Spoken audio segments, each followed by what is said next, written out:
7 o'clock.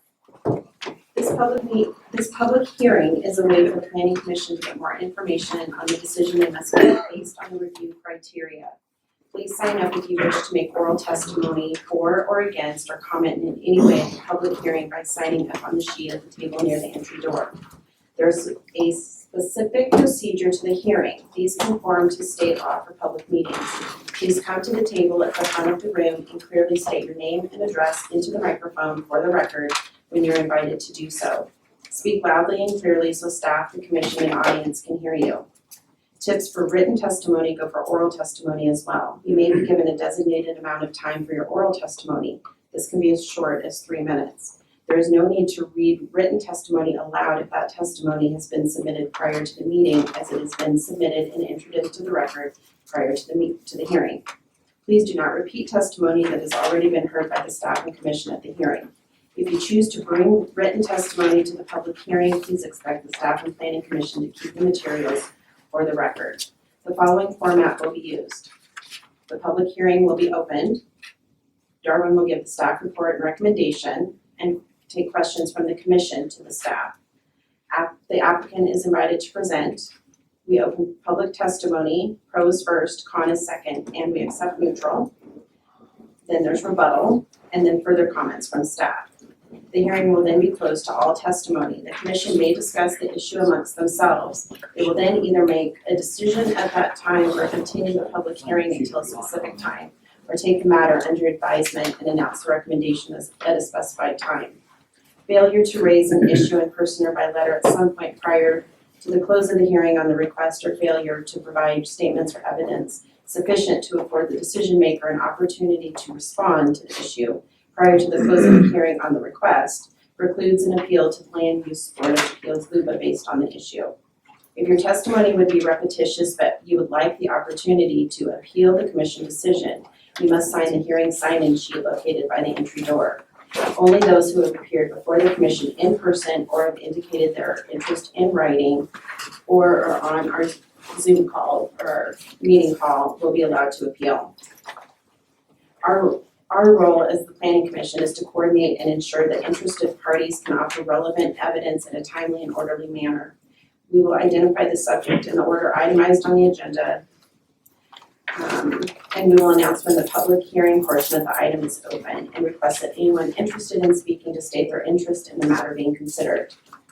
Public comments from audience members are to be directed to the commission and not to individual audience members. We will provide order to the process and staff will assist in providing resource information and recommendations. So, let me just stand and welcome to the Planning Commission meeting for the Blue Mountain Solar Project. I'm Darwin Johnson, Plan Director for Lake County. This is our Planning Commission right in front of you before at the stand, and then also we have Terry Crawford, one of our other planning commissioners, on the phone. The process tonight will go as follows. The applicant's going to go over their application in pretty good depth. So listen in on that as you wish. And in the room, the staff report's on that table, which again is going to reference primarily their application in the application narrative and section 4 and 5 of the application primarily. If you haven't yet signed in, please do so. The sign sheet's also on that table right there. There are additional sheets if that first sheet or second sheet fills up. There are a couple applications, the binders that you're seeing the Planning Commission have in front of them, as well as myself, that we're going to be going over. The process again is the applicant's going to speak first, then there'll be a chance for any public comment. First, we start with the agencies. I will give a report on what we've received so far from any of the agencies.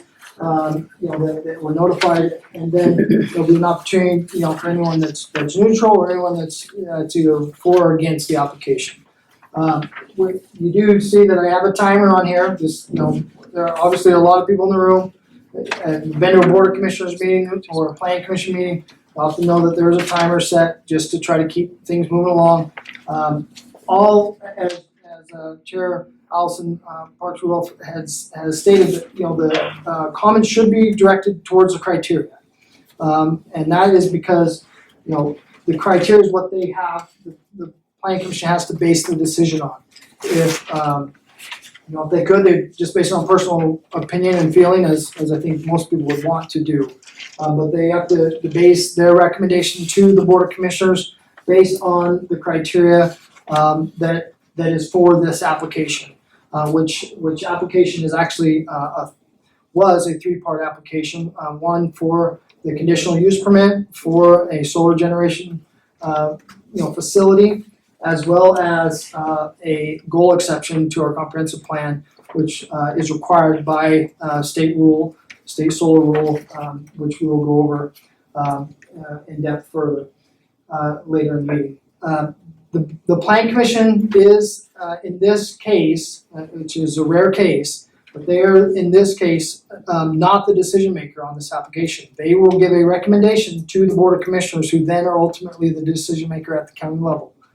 That decision then is obviously appealable by parties of interest, so those people who testify either for or against, and then whatever the decision is made on this application.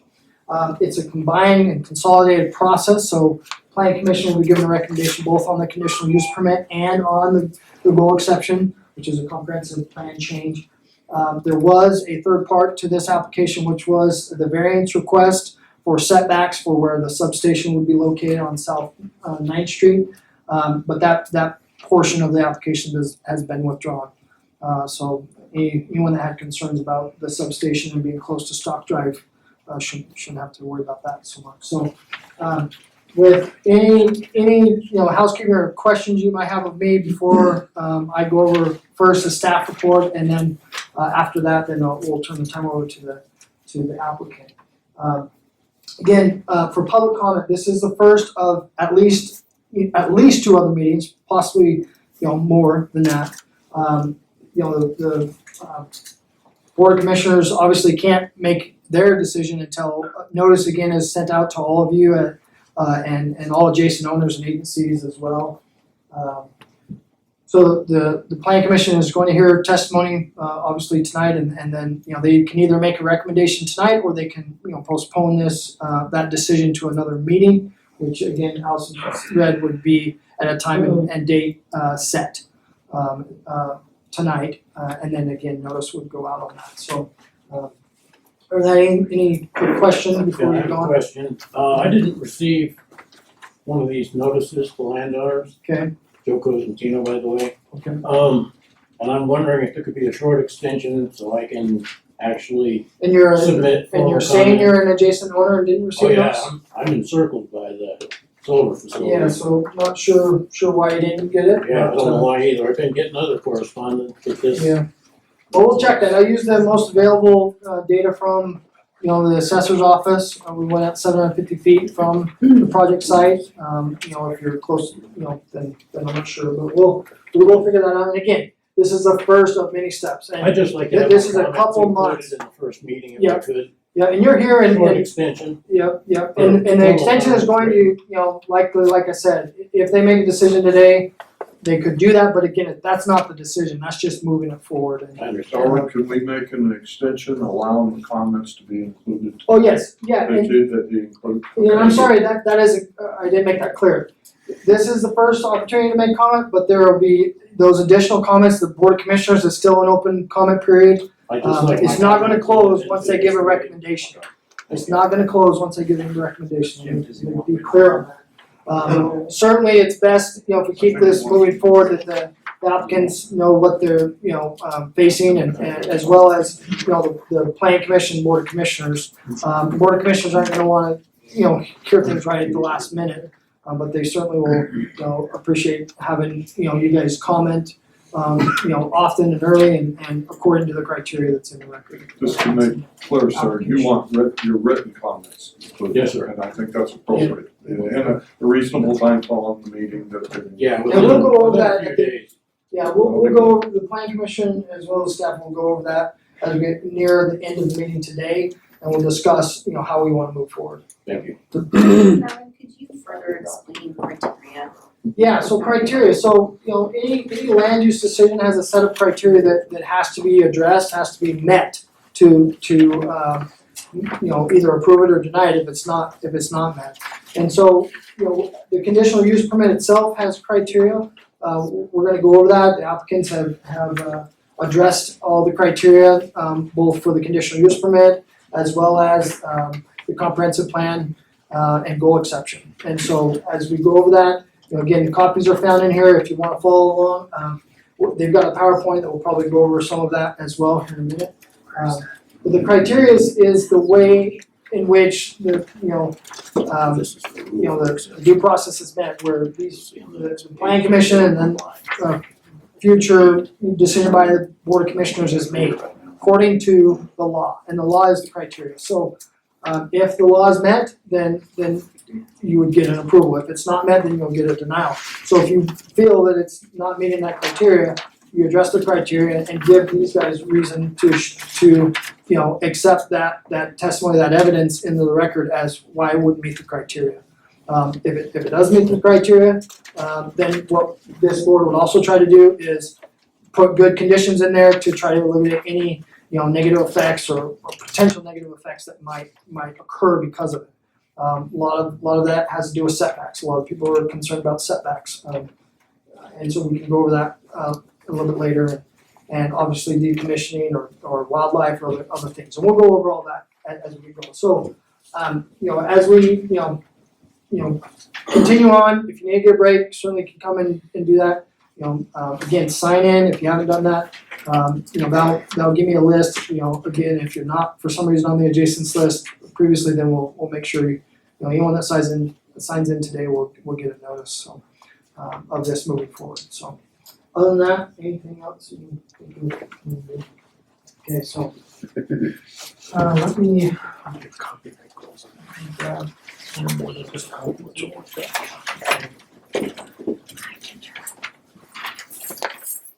there half dozen or more. I can print some more. I can later pull it up on the screen.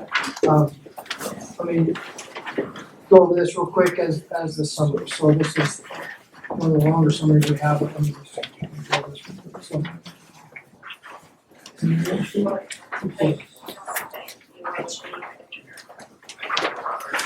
Can somebody mute their phone, or it sounds like we want some feedback?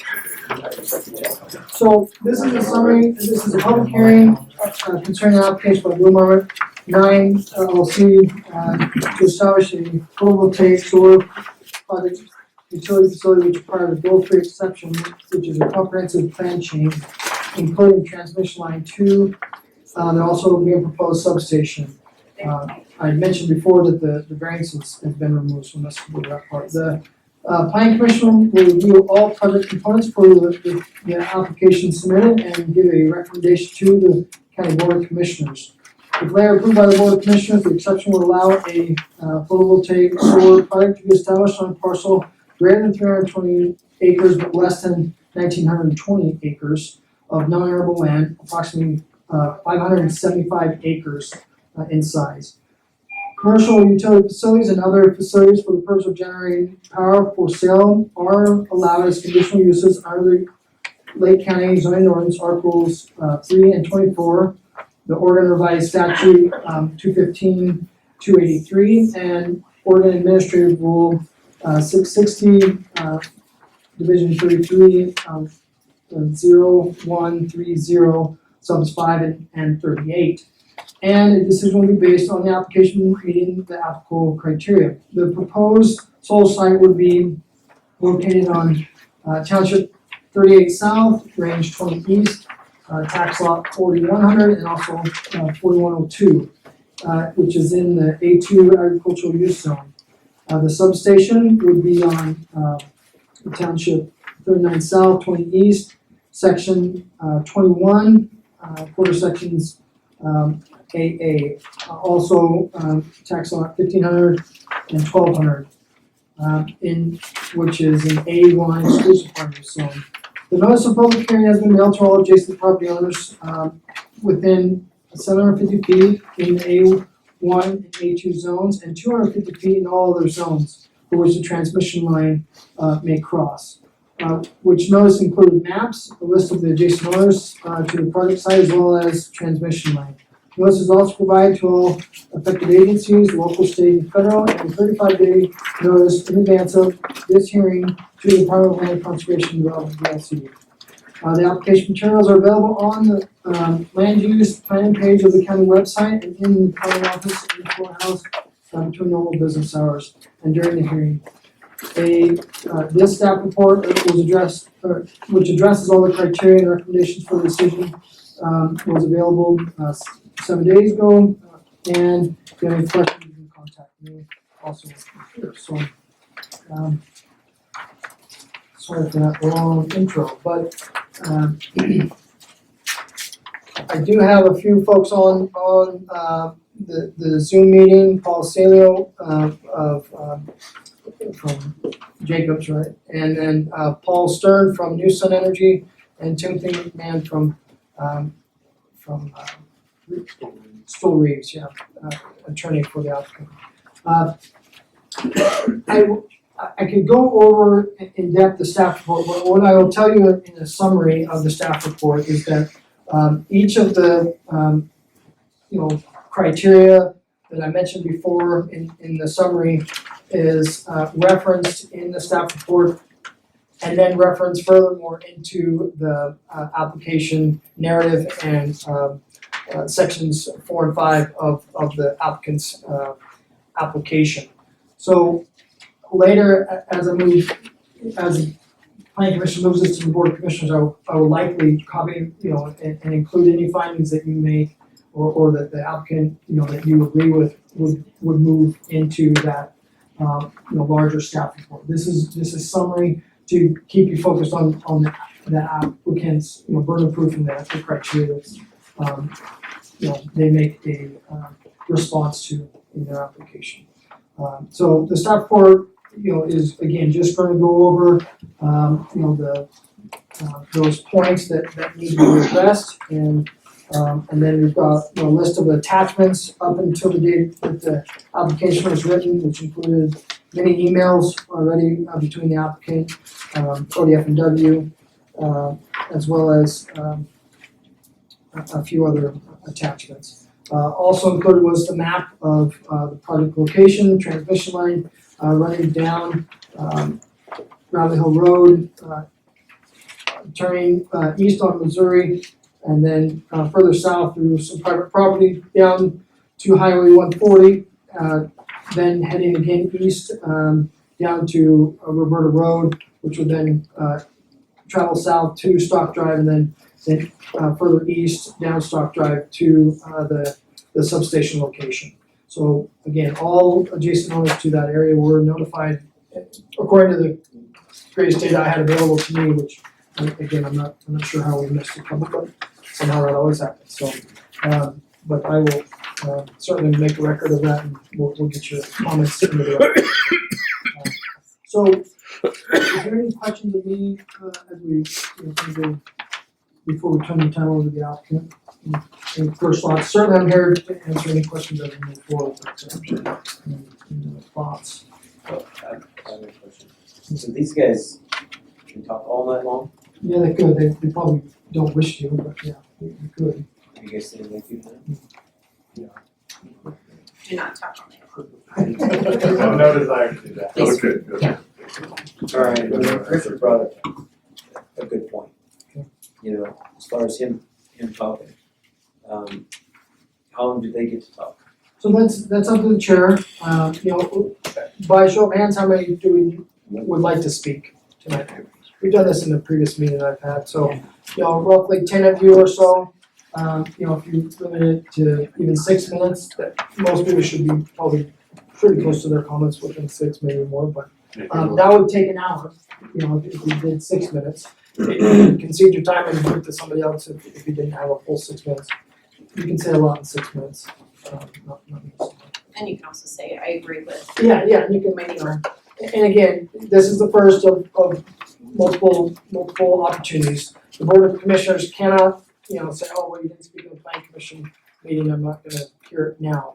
But it does help the Planning Commission moving forward as soon as we get your comments, so. And to date, just to give the planning commission, heads up, I've gotten 2 letters of opposition, as well as a letter from ODFW and a letter from DLCD, John Jenkins. And they were left in front of me, and they came in after the staff report was written. So, and Terry, I intended to email those to you while we're starting to go over this, but I will not be able to do at the moment, but I will go over those, I'll get them to you, so. Alright. And I suspect the applicant wants to make friends in the room and don't talk for, right? Yes. Okay. So, you were invited to, present.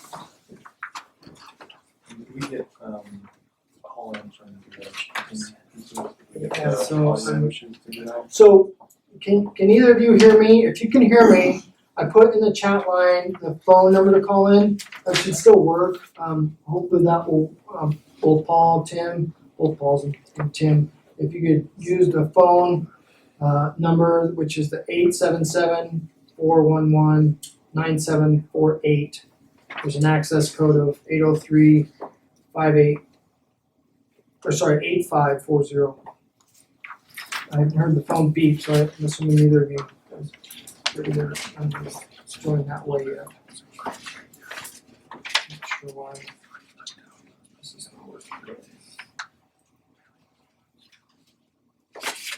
Were you guys able to hear me? I can try to send an email to you. Or, yeah. No, yeah, Earlier before they said they can hear me, so if they can hear me, please use that dial-in number. Paul, I see that you're unmuting, but I'm not seeing Paul Stearns unmuting. Can somebody join us? Yeah, hello, this is Paul Spindler. Great, Paul. Hopefully Tim's getting the message. And then you probably need to mute your phone, I guess, or maybe the computer that you're on. It's because it's fucking, and you're. Yeah. If I mute it there, then we'll see. We'll just deal with feedback. Okay. Okay, Tim's. Uh, Yep. Can you mute them?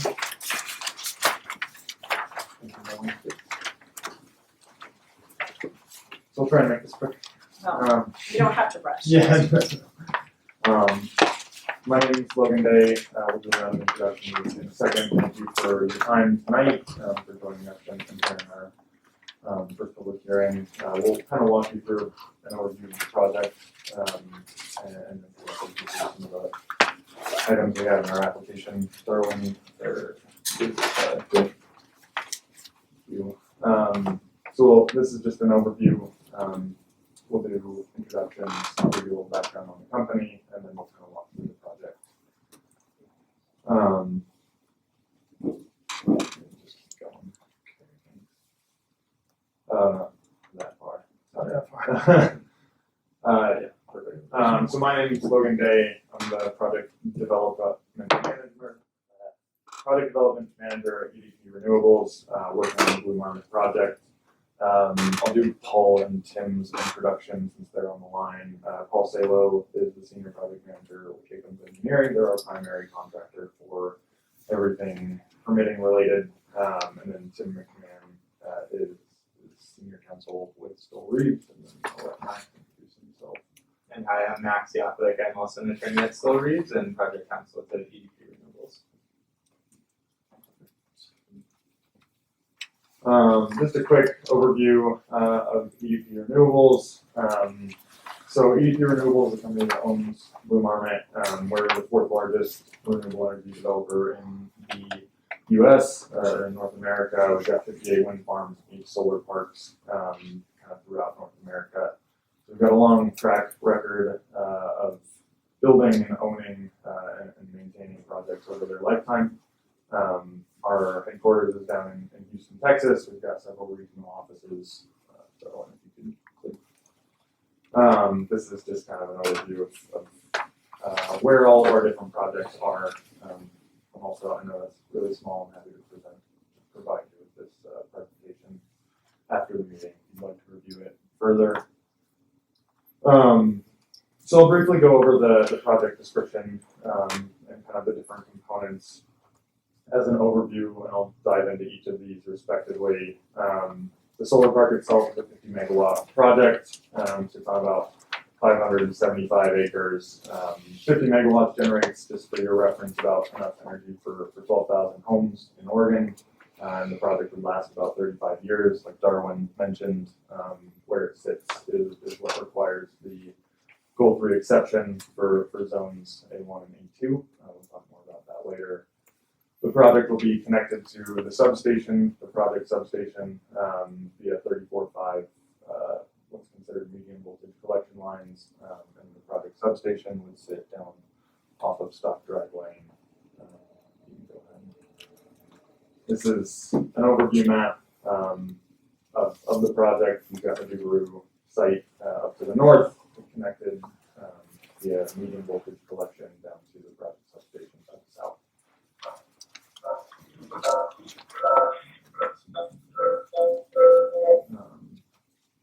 So the Byway site, also as Darwin mentioned, sits on 2 different parcels. It's currently owned by Byway LLC. Between the 2 parcels, about 1,394 acres. The solar array site sits over both of those parcels and straddles them. And then what's left of that acreage to the east side is used as habitat mitigation area, or is part of our habitat mitigation area. This is a kind of a list of all the different aspects of a project. Without going too in depth, you've got the panels, which is what everyone thinks about. You've got the racking that they sit on top of and helps tilt them over the course of the day to track the sun. Low voltage cabling, which is direct current, connects all of the PV panels to each other. Those run, all that line runs the power conversion stations, which switches it from DC to AC, which is the kind of energy you need for the grid. And then the transformers step it up to a medium voltage, which is what we then run down the lines to the project substation. On the project site, you've got perimeter roads that were requested by the fire department in the area. Those are 30 feet wide and designed to the fire code. We've also got service roads that help us access some of our internal pieces of the project. Those are only 16 feet wide and don't need to be designed to fire code. And then you've got our perimeter fence, which is 7 feet high with some with some barbed wire at the top, just for security purposes. This is the overview map of the project. The yellow lines is the property boundary. The red lines in there, those are the perimeter roads, the fire roads. Purple lines, those are our access roads. The white dots are those power conversion stations. I mentioned there's 15 of them on the site. And the blue lines, those are where the panels are currently set to be. All of this is still somewhat subject to change because we don't have final engineering at this point. But this is the general layout for what it would look like. There's a lot of text on here. I'm not going to go over all of it for the sake of time. But basically, we've got medium voltage wiring running down primarily public right-of-way from the project down to what would be our project substation. We've got most of it in public right-of-way, and then we've got about 3/4 of a mile across some private land that we've secured through easement options. This is just a view of what that would look like. That area kind of there in the middle where it splits in 2, kind of close to the south, that's where the private land is secured. But everything that's a singular line is public right-of-way. The project substation, primary function of that is stepping the power up from the medium voltage, which I described earlier, up to the high voltage that we need to transmit into the grid. You can move on from there. So once the electricity is stepped up to 115 kV, which is what Pacific Core is requiring for our interconnection, we'll run it along a transmission line that is an overhead transmission line, and that'll interconnect to the existing Pacific Forest Substation, which is located right pretty close to the intersection of P Street and Stock Drive. So that's the location. It also serves as a point of interconnection for Black Cap and Airport Solar as well. So it's already a pretty highly trafficked area down there. One, you don't need to go back. One note I forgot to mention on the medium voltage lines, those are currently all planned to go underground. There will be additional overhead lines going through the public right of way or through that private land for a number of reasons. It just made a lot more sense to go underground. So wouldn't add any overhead congestion to any of those driveways. This is the proposed substation site, like I said, right where P Street and Stock Drive meet. The substation location would be kind of that block over to the west, or to the left of the Bullard substation, and then we'd run our 115 kV line through that green crosshatched area. The variance that was previously requested was for a substation site just north of the Bullard sub, but we're not looking into that anymore, so we dropped that request. And just a quick note on fire, that's front of mind for everyone down here. There's a number of different measures we'll take both during construction and during maintenance of the projects, in terms of designing to electrician standards, electrical code, constant monitoring during construction. There will be contractor requirements for fire prevention measures to be taken, and we'll also be working closely with local fire departments to ensure that we've got plans in place with them should anything happen. And then, as I mentioned before, we've got the perimeter roads that were requested by the local fire departments. Those are incorporated in the layout. One thing that's not included in the Oregon Fire Code are the turnouts every 800 feet. We wanted to include those because those were specifically requested by the local fire departments. So that's kind of the project overview. There's a long background as to why the project is located where it is. I'll try and keep it as brief as I can. Go to the next slide. Long story short, back in 2007, Oregon set some renewable energy standards.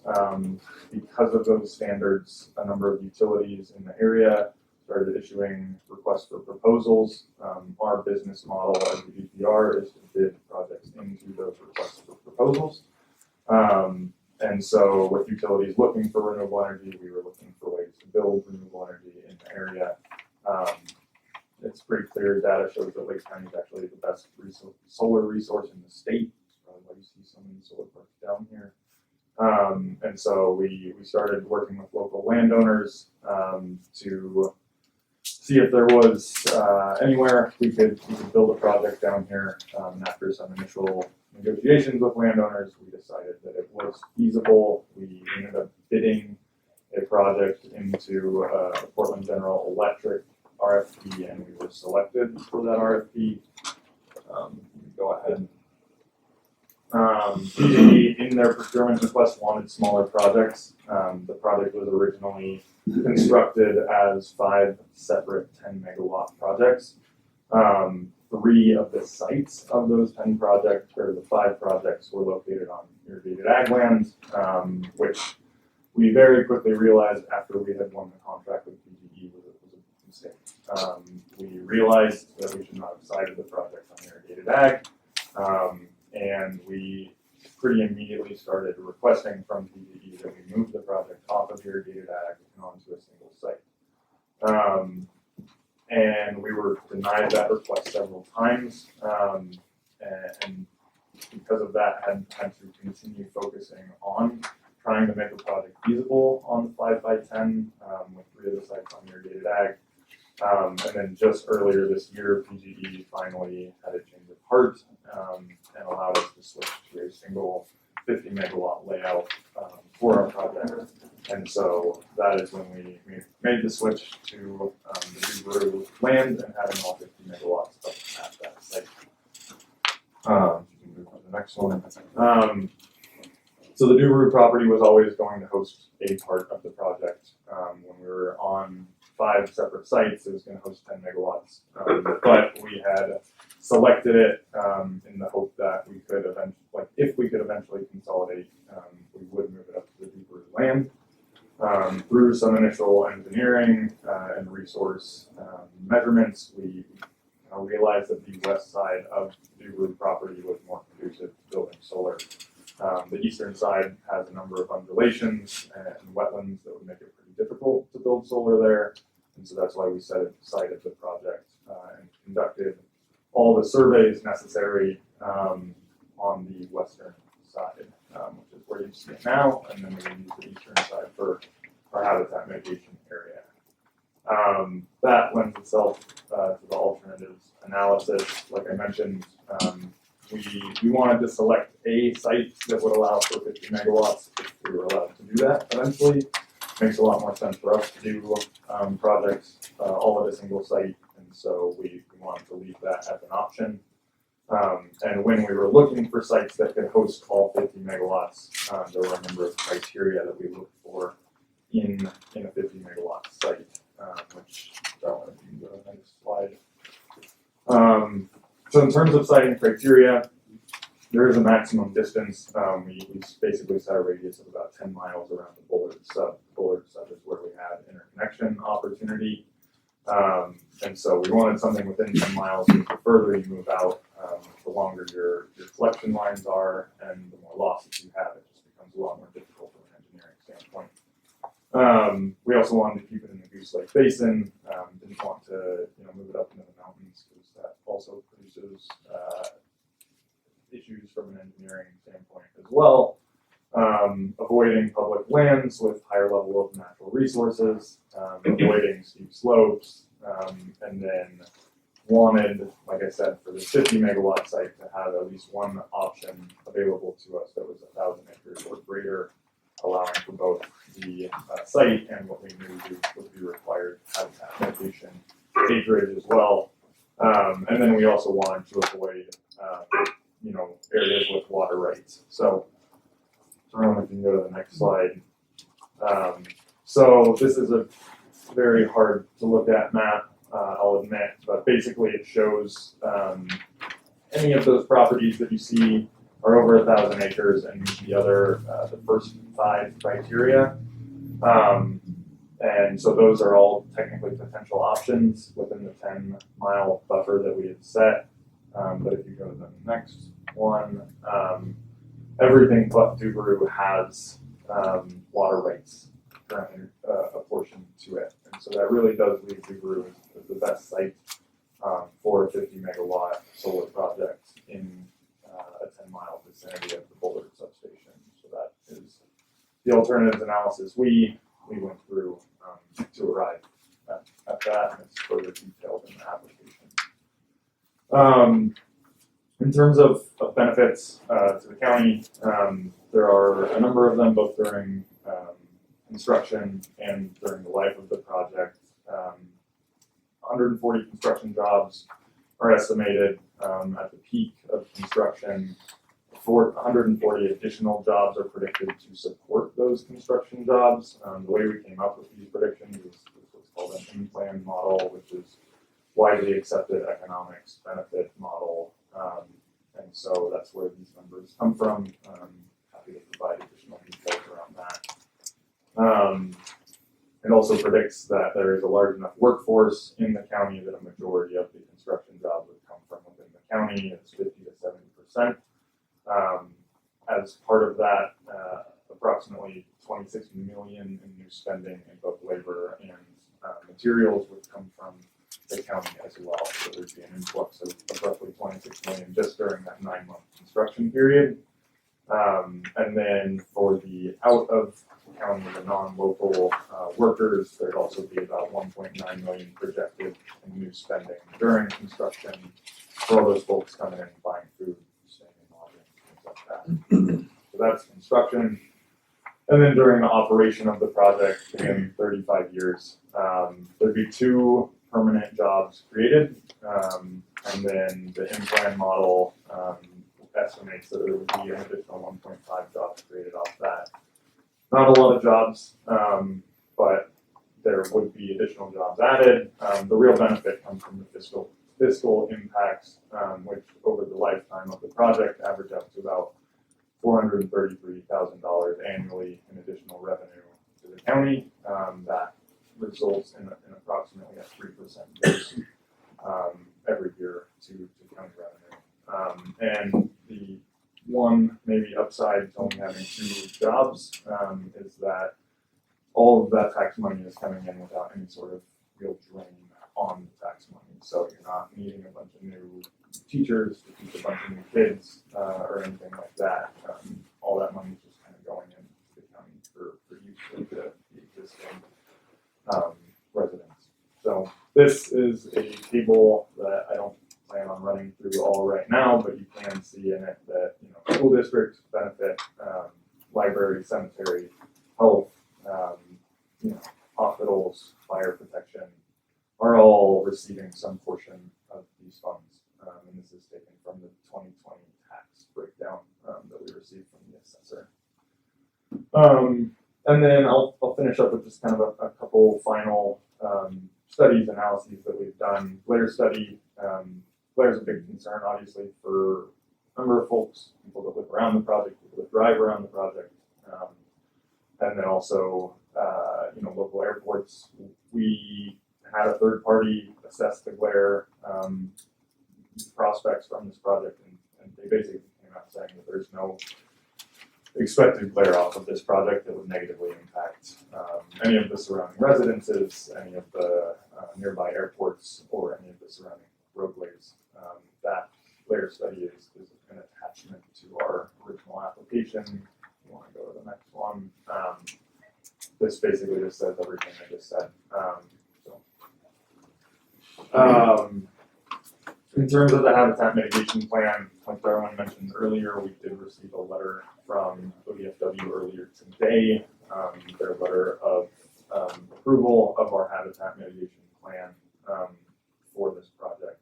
And so we've reached a number of agreements with them in terms of how we would implement a habitat mitigation area and what transactions we would take within that area to not just minimize impacts to wildlife in the area, but also for the inevitable impacts we will have, how we will create uplift in nearby habitat to benefit the wildlife that will be affected by building the project. So this is just a brief overview of some of the area that we plan on including in that. Like I said, it's the area to the east of where we'd be constructing the panels, and you can see it's got a number of different wetland features that benefit the antelope and deer and other wildlife that use that land. And then I think my last point before I turn it over to Paul is just in terms of the restoration financial assurance plan, we went by the local county code in terms of what we needed to implement. Our plan as it stands, if you want to click on, is that we'll put a bond in place that would ensure that we've got minimal impacts long term on the land. For the long and short of it, we would minimize any hazardous materials. There's very minimal hazardous materials as part of the project. Anyway, we would make sure those are all properly removed and disposed of. There is restoration, revegetation measures that we would take as well, and then we would recycle as much of the project as is possible. In terms of decommissioning costs, if you include the recycling costs that we would receive back from reclaiming most of the component parts, you really only come out to about 1.2 million in ultimate decommissioning costs. That said, Mark Wortham, who has basically insured a number of our decommissioning projects and bonds recently, has recently given EDP a bond up to $65 million, so we're more than covered in terms of whatever would be required for decommissioning of this project. And we've proposed to get that bond in place 2 years prior to the expiration of the project, just based off of what is in the county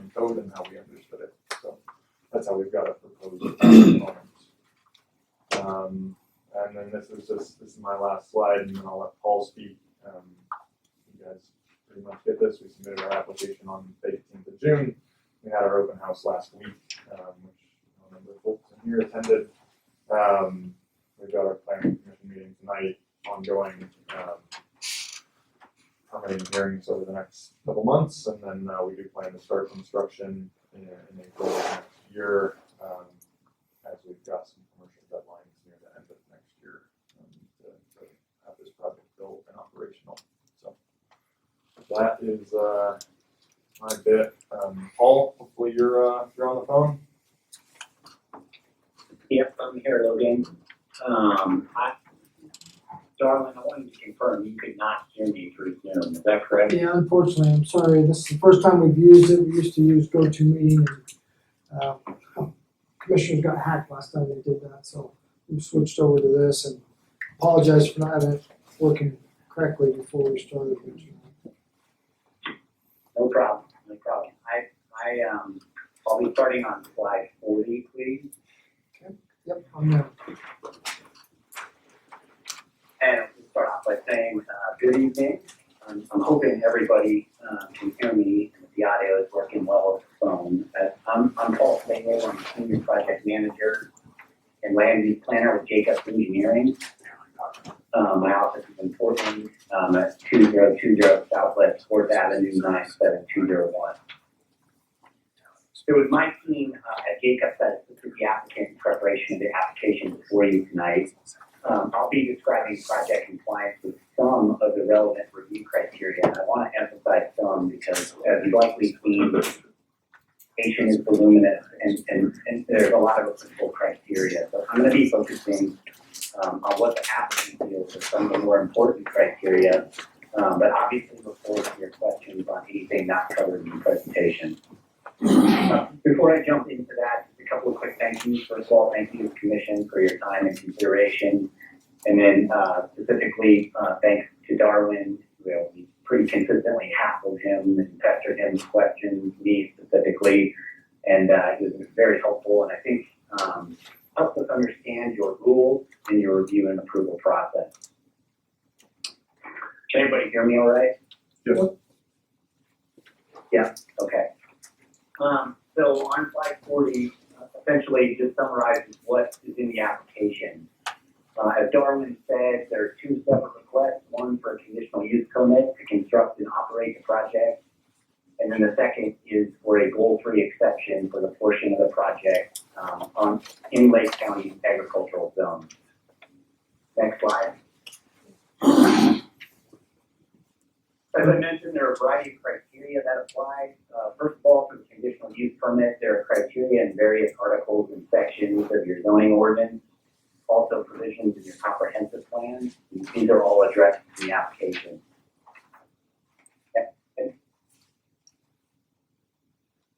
I'm on slide 42.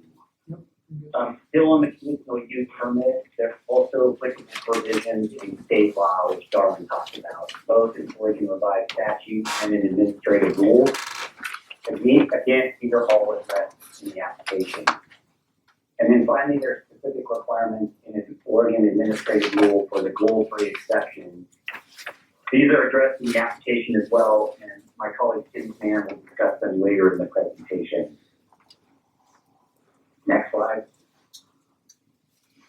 So now we get into a discussion of project compliance with some specific review criteria. And this first criterion has to do with scenic quality, and it's from section 24.18 of your zoning ordinance. This is a conditional use criterion for renewable energy facilities. And I put each specific part of the criterion into the separate bullets on the slide because I want to step you through compliance with each of these parts.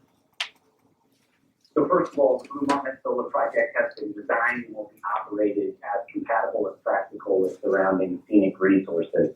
And obviously that's the first part of the criterion, the first bullet. The applicant's understanding is that the county does not have inventoried or specifically designated Goal 5 scenic resources identified in its comprehensive plan. So as far as county designated scenic resources, there are none in the vicinity of the project. The two designated scenic resources the applicant was able to locate in the general project area are the Oregon Outback Scenic Byway and the Oregon Outback Scenic Bikeway. And those are both along the segment of US Highway 395 where it's just east of the proposed solar array portion of the project. These byways are designated as scenic by federal and state level documents. The project is set back a minimum of over 2,000 feet from the scenic byway section of this highway. Also, in terms of compatibility with its surroundings, I want to review the dimensions of the project components because the solar array portion of the project doesn't have anything taller than approximately 10 feet in height. The tallest component on the solar array site will be the 15 inverter and transformer boxes that are also referred to in the application as power conversion stations. These will have a height of approximately 10 feet above ground and resemble high-tech cargo or Conex boxes. In terms of the solar panels, at their maximum height, when they're fully tilted or rotated toward the sun, the top edge of the panels will be approximately 8 feet above ground. Finally, the various electrical collector lines that Logan referred to needed for the project, they will all be placed underground whenever and wherever possible, including where those lines leave the solar array site and are within public rights of way. So there will be no above ground power poles on the solar array site, and the current plan is for no poles used in the right of way. The applicant is not proposing any sort of operations and maintenance building on the solar array site, so no buildings will be present. Logan described the glaring glint study that was completed for the project, and I simply want to reiterate that the entire point of this technology is to absorb as much sunlight as is possible and therefore minimize reflectivity. To address the second and third parts of this criterion, which are the second and third bullets on the slide, the applicant has a restoration and financial assurance plan, as Logan talked about, in the application. And part of that plan is to immediately revegetate areas disturbed during construction using a county-approved seed mix. All construction-related equipment, structures, and debris will be completely removed following construction. And then finally, to address the last part of the provision, or the fourth bullet on the slide, the solar panels will employ an anti-reflective coating, and again, that's designed to really eliminate any reflectivity coming off the panels. And there won't be any buildings on the site. Next slide, please. Promise we will go faster after that first one. So these are conditional use review criteria 3 and 4 from section 24.18 of your zoning ordinance, covering fish and wildlife resources and historic and cultural resources. In essence, these criteria both indicate that an assessment of these resources needs to be completed and potential impacts should be avoided, minimized, or mitigated. First of all, with respect to fish and wildlife resources, the applicant has surveyed the entire project area using a survey methodology that was approved by the Oregon Department of Fish and Wildlife. No federally or state-listed threatened or endangered or ODSW sensitive species were identified in the project area. The applicant consulted with the Oregon Department of Fish and Wildlife, and as Logan said, have the agency's approval of the habitat mitigation plan that, among other things, will result in the protection and enhancement of at least 780 acres of dedicated habitat mitigation. Similarly, with respect to the historic and cultural resources, the applicant conducted a field survey in the entire project area in coordination with the Oregon State Historic Preservation Office and the relevant tribes. That survey culminated in a cultural resources survey report that was has been submitted to both Oregon SHPO and the tribes, and the applicant will address questions and comments on the report from those groups. The project layout has been modified to avoid all direct impacts to cultural resource sites that were identified during the survey, so there will be no direct impacts. And then finally, an inadvertent discovery plan has been prepared and included with the survey report to handle any unanticipated cultural resources if those are found during construction. Next slide. Okay, these are the last two criteria from section 24.18 I'm gonna cover really quickly here. First of all, sub 5 for fire protection. Logan already covered this. The project components will meet national electric code and engineering standards. Perimeter roads have been included around the solar array portion of the project, and those roads have been designed consistent with the 2019 Oregon Fire Code. And those roads are meant to provide emergency vehicle access and also act as a fire. The construction contractors will all be required to have firefighting equipment on hand and at the ready. And finally, the applicant fully committed to continuing coordination and communication with the applicable fire districts and anticipates there'll be development of an emergency response plan. Next, under sub 13 in noise, really for solar projects, by far the greatest level of noise is generated during the short-term construction phase. However, the Oregon Department of Environmental Quality specifically exempts construction activity from compliance with its noise rules. During operation, these facilities are inherently quiet and only minimal maintenance activities will need to take place on an ongoing basis. Next slide. I'm on slide 46. And next, we get into conditional use criteria in section 24.19 for, excuse me, I think I jumped some slides. No, I'm sorry, 46. Section 24.19 for non-farm uses proposed in an agricultural zone. The first criterion is A on this slide, which assesses whether the solar project is compatible with farm uses as they're defined in Oregon Revised Statute, and if the project is consistent with the state's agricultural land use policy. First of all, solar generation projects are a permissible use on agriculturally zoned land, both in the Lake County zoning ordinance, but also by state land use law. Secondly, at the end of the project's useful life, it will be decommissioned and the site restored to current conditions. Photovoltaic solar energy generation is truly a clean technology without air or water emissions, and that technology requires very minimal maintenance or activity when in operation, so there's minimal disruption to surrounding uses. Finally, the proposed project will not interfere specifically with farm uses on adjacent lands, as we'll explore further in the next few slides. Next slide. So this is criterion B under that same section, 24.19. This criterion assesses if the project will interfere seriously with accepted farm practices on adjacent lands devoted to farm use. And first, it's important to point out that this criterion is a measure or level of degree. And the measure is not interfere at all or interfere a little. Criterion is interfere seriously or significantly. Next, it's important to define a few terms in this criterion. First, per Oregon Revised Statute, farm use is essentially how the land is being used for monetary gain. The revised statute includes various categories of farm uses, and in this case, the project site and vast majority of adjacent lands are devoted to cattle grazing and ranching as the farm use.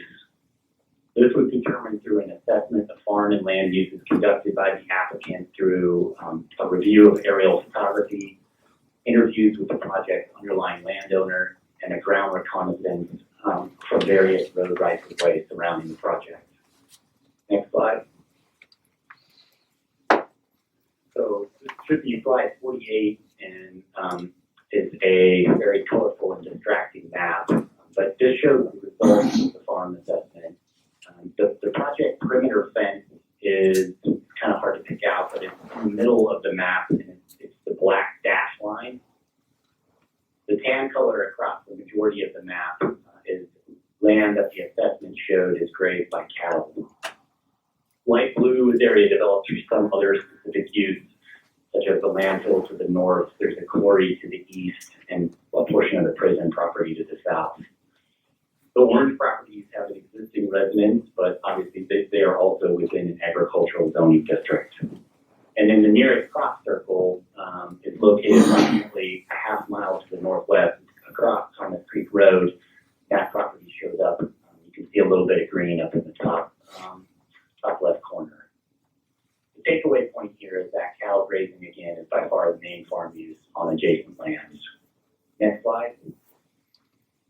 Slide 49. Next, we need to define farm practice. So a farm practice is an element of a farm use's operation that is needed to make the use financially viable. So these are different elements or components that are needed to support the farm use. Some probable examples of farm practices associated with grazing cattle are listed on this slide, and these include ensuring cattle have adequate water, maintaining efficient access to market, both with the cattle themselves, but also for any goods and services needed to maintain the cattle and their health, and fencing and gate management. Next slide. There aren't any farm practices related to cattle grazing on adjacent lands that would be seriously, and again, that's the measure, interfered with by the solar project.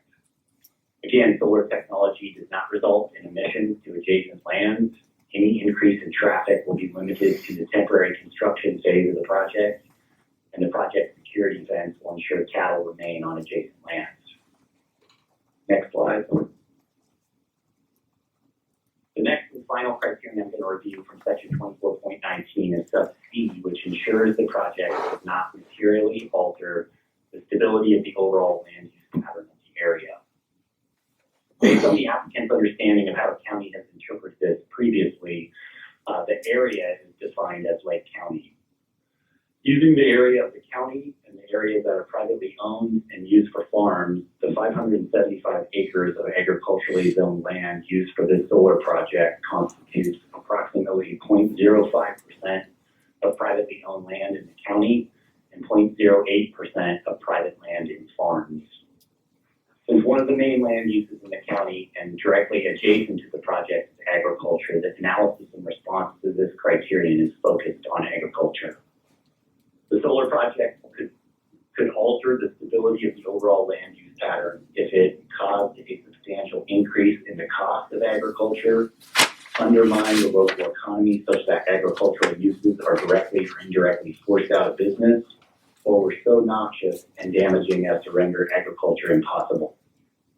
The applicant's position is that the project will result in none of these things. Next slide. Slide 52. The applicant's position is that the project's economic benefits outweigh the small agriculturally zoned area displaced for the 35-year life of the project. Among other economic benefits, the project will create construction jobs in the short run and contribute a sizable increase in county tax revenue in the long run. Originally, as Logan discussed, the applicant proposed the project to be split over 5 solar array sites spread across Lakeview, but after hearing years of local feedback, consolidated the project onto a single Duberu solar array site, which does not have water rights or irrigation. Essentially, the applicant further reduced any potential instability to the land use pattern. Again, the project will result in 0 emissions into adjacent areas and will not seriously increase the cost of agriculture in Lake County.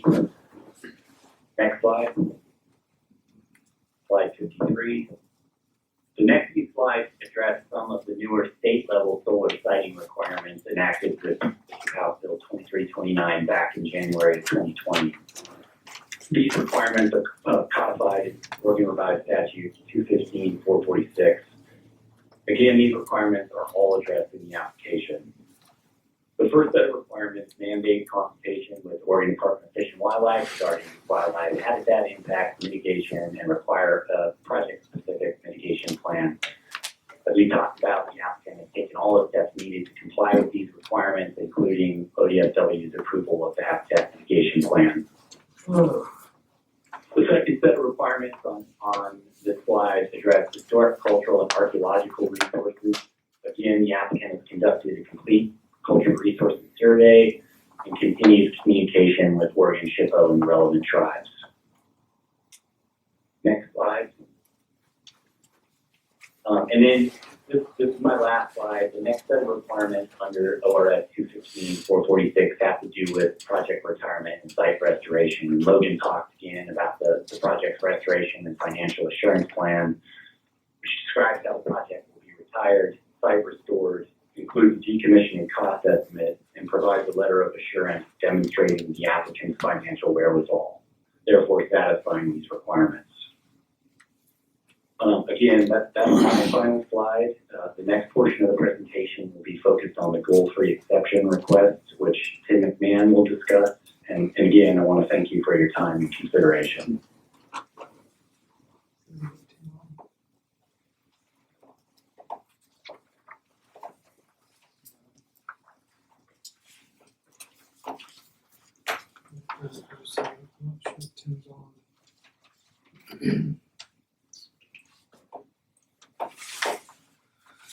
Showing he's still on the call, but Tim, can you hear us all? If you can, maybe unmute.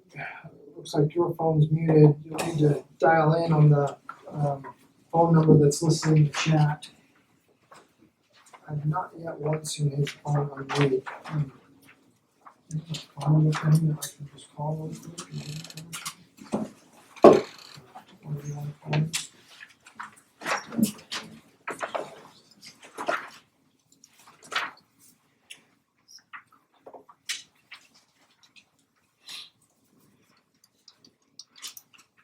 Send him a message or what did I send him a message? Yeah.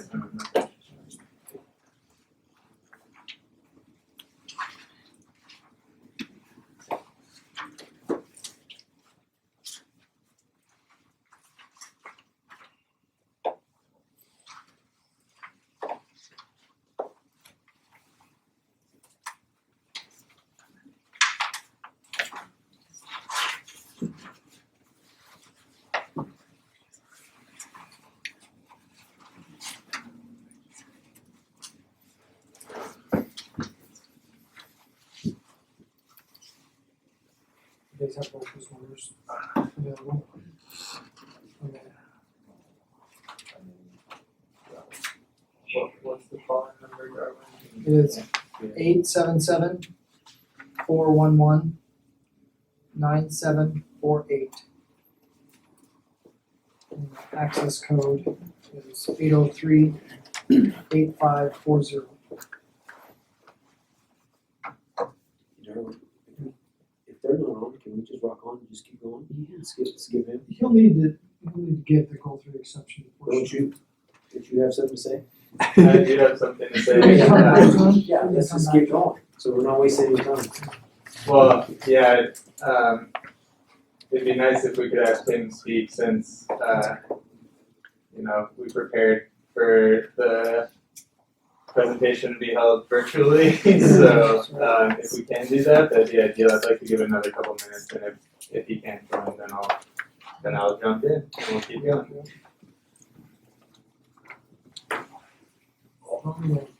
I could just call him from my phone.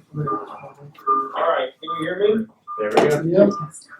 Yep. You might want to mute your feedback so I can hear myself. All right, Tim, I'm pulling back up the, oops, not that, slideshow. There we go. Yeah, go ahead, Tim. You got the floor now. Can you hear me, Darwin? Yep, we can hear you. Go ahead. Okay, sorry, I was dealing with some feedback, which was a little messy. All right, Mute now, mine. what I'm still getting is feedback. Maybe tap the Zoom, Tim, and just go by slide number. Yeah, the problem is when I talk, I get feedback here.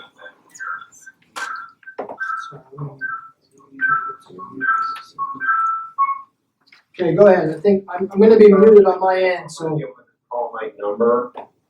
I think we're good. Yeah, we're good now. I've muted my mic here, so hopefully everyone's able to hear you still. Okay, so can you hear me okay now? Go ahead. Well, that made a big difference. Thank you. Yep.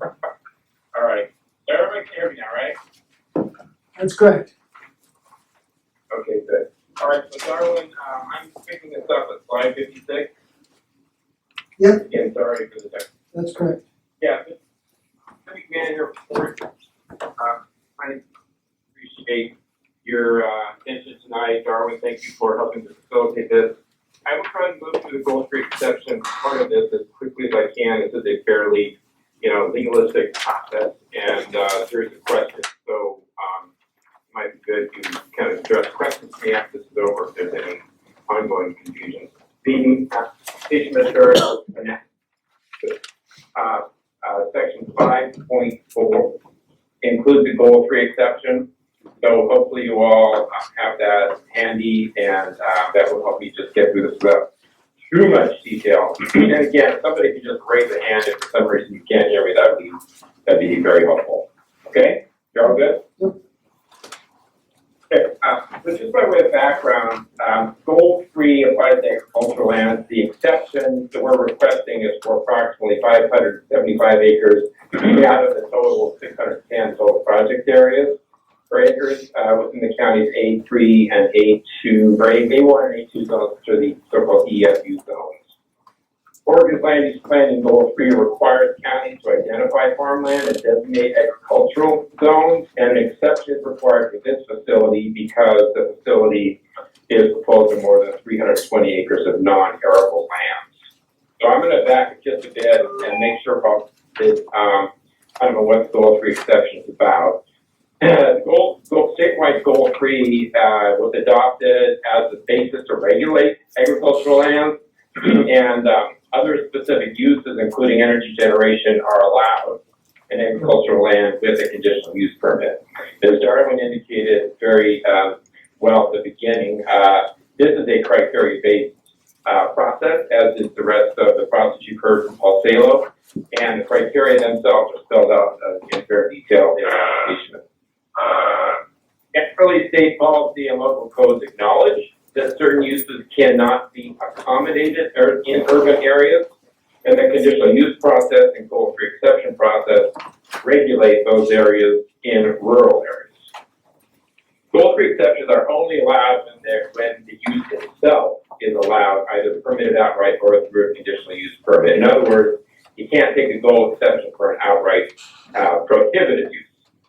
So the mechanism here is to allow non-farm uses on agricultural land through the conditional use process, accompanied here by a goal 3 exception because of the acreage of more than 320 acres that the facility needs in order to have commercial viability with the off-take utility purchaser. This county has a fair amount of experience to reflect an understanding that goal 3 exceptions are part of the process to consider and approve uses on agricultural land, especially energy uses. And the acreages for energy generation uses of over 320 acres for non-arable land, again, does require a goal 3 exception. For this application, rather than the incremental development of multiple small sites or even 2 sites, EDPR has proposed a single 575 acre site that is sufficient in size to meet utility needs. In other words, we didn't, kind of find 2 sites, split them and seek permits to avoid the goal 3 exception. We are indeed seeking a single permit with a 575 acre site that does require a goal 3 exception. Also, they'll talk a bit about House Bill 2329, which was codified in ORS 215.446 by the legislature. And that legislation recognized that acreage exceeding 320 acres for non-arable lands are part of a process for utility scale solar facilities, and they are enabled by local governments to permit facilities of this size without review by the Energy Facility Siting Council, or ESSA. And this acknowledgement is intended to favor a more expedited and efficient permitting, recognizing the expertise of counties, and thereby helping to address Oregon's climate goals. So that's just a bit of additional background, not PowerPoint. So I'm going to move to slide 57, Darwin. And this just quickly summarizes kind of the 4 prongs for a goal 3 exception. First, we have to demonstrate there are reasons that justify why the state policy for statewide goal 3 should not be applied in these circumstances. Secondly, an alternative analysis is required. Third, there are 4 separate aspects that are reviewed through an ESD analysis, which stands for environmental, economic, social, and economic analysis for impacts. And so the ESD analysis is again to address long-term environmental, economic, social, and energy consequences that result from the use of the proposed site, and consider measures to reduce impacts to ensure that the consequence is not significantly more adverse than would typically result in other areas that might also require a full action. And then finally, we are required to analyze potential impacts on the compatibility of other adjacent uses. Mr. Salo went through that sort of analysis in his material, so I'm going to hit that really quickly. So slide 58. Goal-free exceptions establish an exception where it's warranted, and an applicant must demonstrate the reasons why the state policy for agricultural protection should not be applied in these circumstances. Here, the use is significantly dependent on a unique resource, or stated differently, it requires a location on resource lands. Here, those resource lands are agricultural lands. Secondly, the use cannot be allowed in urban growth boundaries because that is incompatible with, essentially with an urban growth boundary, and UGB's urban growth boundaries, as you are probably aware, are intended to accommodate population, and it's not a comparatively a viable place for a large utility scale solar facility. And then finally, that we need to evaluate whether there's a significant comparative advantage due to the location that would benefit the county economy and cause minimal loss of resources. And this use, we believe, does meet that criteria. So project location is an optimal solar resource on agricultural land. There's minimal vegetation, tree coverage, and topographical change. Next slide, 59. And I'm going to skip the first bunch of those because Logan went through it. And just to quickly this up, the alternative analysis of sites basically Bruce rate sites the only large contiguous privately owned parcel that meets the siting criteria that Logan talks about and offers a significant comparative advantage due to its location. So Logan's presentation included There may be some other, Tim, if I can just interrupt, there may have some other interruption feedback if everyone can mute except for Tim, please. Thank you. Okay, go ahead. All right, but I'm on slide 60, Darwin. Yep. Okay, Darwin hit those points, so I don't really feel that much of a need to do that again, but it is important that a goal-free exception be evaluated within the broader context of the economic impacts and benefits of the project, and demonstrate minimal loss of productive resource land. So the next slide, 51. So the goal-free exception that we're requesting does require us to conduct an alternative analysis. So as you are aware, the applicant did conduct an alternative analysis that is in Appendix J of the application materials, and it demonstrates that areas that for exception cannot reasonably accommodate the use. And we have all referenced back and forth a bit the alternative analysis that was undertaken for the project. And I'm going to kind of unpack that a little bit more and be a bit more specific here because it's very, very important to the goal-free exception process. There are several criteria that require an alternative analysis in these applications, as I say. The challenge that we have for this project and any project that undertakes that it's kind of the classic Goldilocks, kind of problem. Whether it's, kind of sized just right to meet the criteria that the law requires, that the applicant requires. So every project, of course, needs to meet defined objectives. We've discussed the alternative analysis process in the application. Both Paul and Logan referred to it. Just like EDPR did evaluate multiple state county locations and for goal consideration purposes. Following are really quite essential and conform very tightly with the two brewery site location. First, there is sufficient land for the project. This is a single large site of over 1,000 acres. Flat ground needed for solar arrays. The land selected to do brew property is predominantly predominantly non-arable land. It avoids any irrigation rights, and it is not proposed on high value farmland. There is no current cultivation, and there is no known history of cultivation on the Duper site that we're aware of. There's no history of irrigation. There are no pertinent water rights. The relatively minor habitat impacts allow us the ability to mitigate habitat loss in proximity adjacent to here, the Duper property, and in kind on known and identified sites. And we were very pleased to have ODFW's letter this afternoon that confirmed that we have reached agreement on these issues concerning wildlife and habitat. We have with this project access by existing roads, avoiding new road construction, and to access the regional utility substation, we are able to install some 6.3 miles of collector lines underground in public right-of-way, mostly eliminating additional transmission lines, which often accompany new generation projects. We are in the defined relative close proximity to regional substation.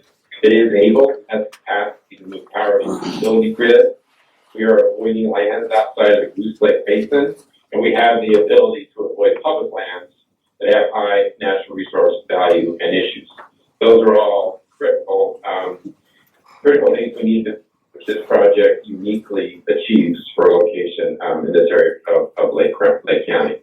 So again, Appendix J does describe the analysis of the other sites, and the Duper site is the only site within 10 miles of the regional utility substation that meets these needs, especially, I want to emphasize again, especially with non-arable lands, no compromised irrigation, minimal habitat impact, and which can be mitigated adjacent to and the UW has approved our approach. So, Mr. Salo covered environmental factors as part of the Esd analysis, and so slide 62, Darwin, summarizes the studies and the environmental impacts that were evaluated as part of the overall project application and also to meet the requirements of county code. So I won't repeat those criteria here on slide 62. Slide 63, the Esd analysis also requires an economic evaluation, a social evaluation, and an energy evaluation. I'm not going to go through those criteria here. We do believe that the most important criteria are those that we've identified, the environmental effects, and again, our efforts to minimize effects kind of across the board for this project. So my final slide, 64, Darwin, ask really for a second time. There's a bit of, echo of the conditional use criteria and full exception process. There's a real, kind of an overlap or an echo of these criteria and these various processes that sort of run in tandem. But the core questions here, with this part of the Esd analysis and with this part of the goal-free exception analysis, is that we have to evaluate compatibility, which is measured by compatibility with farm uses. Again, echoing CUP criteria. And that's measured by asking whether the project is compatible with other adjacent uses, whether it will force a significant change in or significantly increase the cost of accepted farming practices on surrounding lands devoted to farm use. That sentence is a very, very important sentence because it's not, it is really targeted at compatibility with adjacent and surrounding farm uses. This isn't about visual effects of the project, it is about, and we must answer the question in terms of farm use.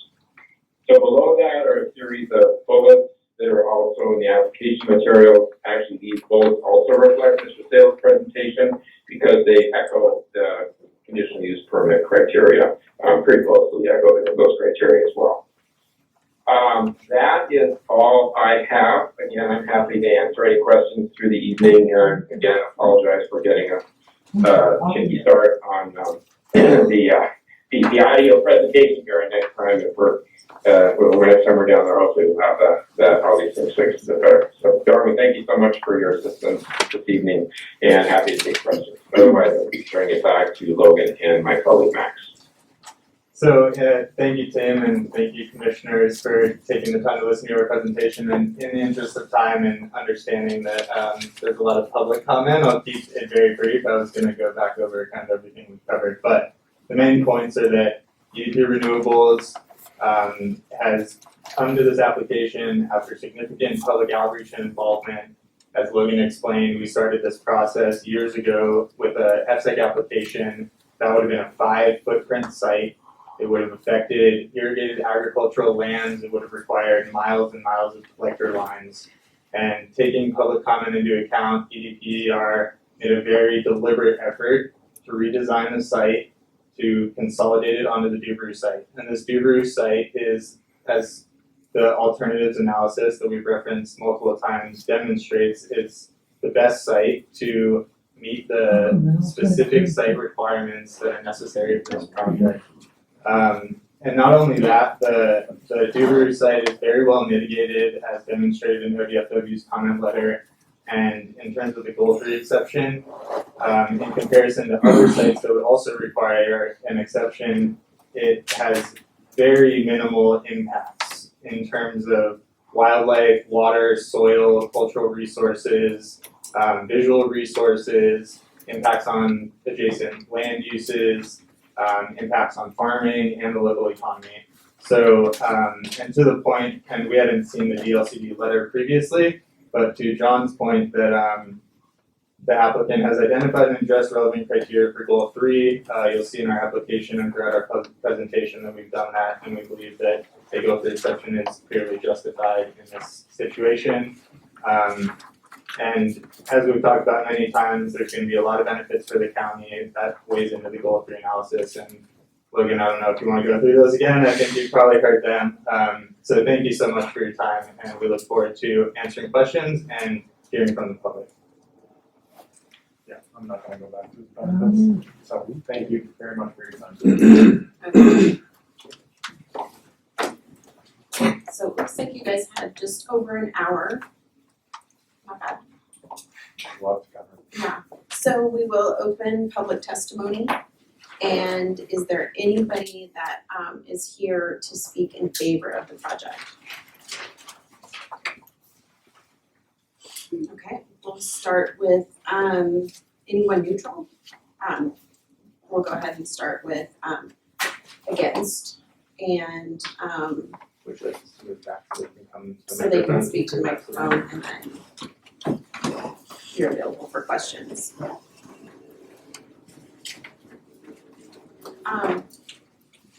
We do have the 2 letters in opposition. Are those landowners present?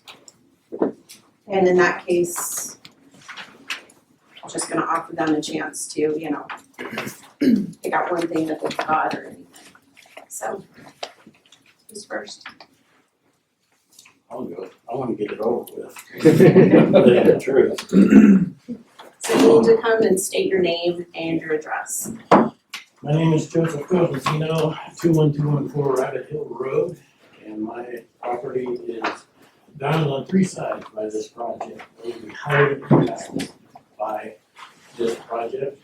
I moved out there as a retirement home, bought property about 12 years ago.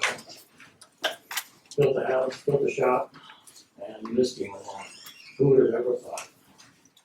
Okay, so I won't bore you with all of that. But it looks like they haven't taken into consideration some of the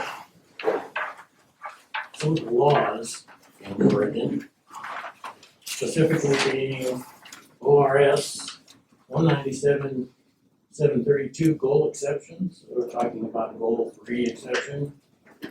Under section 2, bullet point or letter D, the proposed uses are compatible with other adjacent uses or will be so rendered through measures designed to reduce adverse impacts. I'm gonna lose a huge amount of property value if I'm surrounded by a solar farm. I'll never sell it for what I have in it. That's a huge impact to me. Never been talked to about anything from EDP about it. One other thing I'd like to enter into record is the US ban on imports of some Chinese solar materials and solar panels.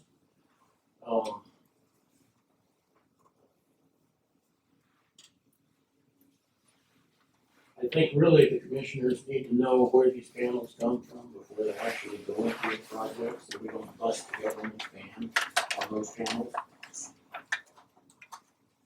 That's been in effect since June 24th, 2001. Just implemented by the Biden administration. I have reference documents here if you'd like to look at any of them. As far as what the impact of the land is out there, I'll be kind of brief. I have a lot of notes here that I'll include in my comment letter back to you folks. But this is going to have huge impacts on the land itself. It's very steep. There are grades in it of well in excess of 10%. There's no erosion control plans for this project, which are required by the state for anything over 1 acre of construction. So basically level property. In their contract, they talk about having topsoil labeled and stockpiled in a certain location so it can be used after the end of the project.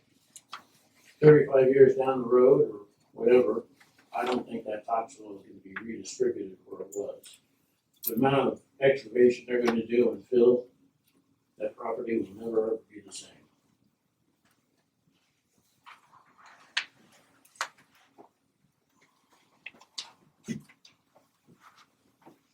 There's no direct supervision of the contract during the construction. In the contract itself doesn't use much you will do, you shall do. They use a lot of may and acceptable. No hard concrete language in there that directs them that they have to actually do what's in the contract. It's really kind of wide open.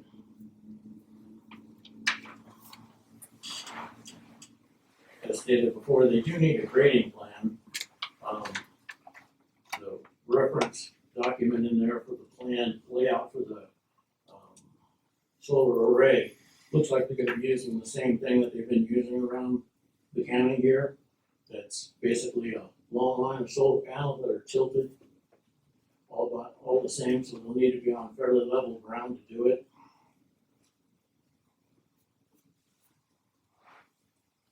I've been trying to get some sort of documents out of EDP to actually see what they're going to be planting in the ground out there. Some sort of standard drawings or construction type drawings for the area out there. I have not been able to get anything as of yet. I hope to soon.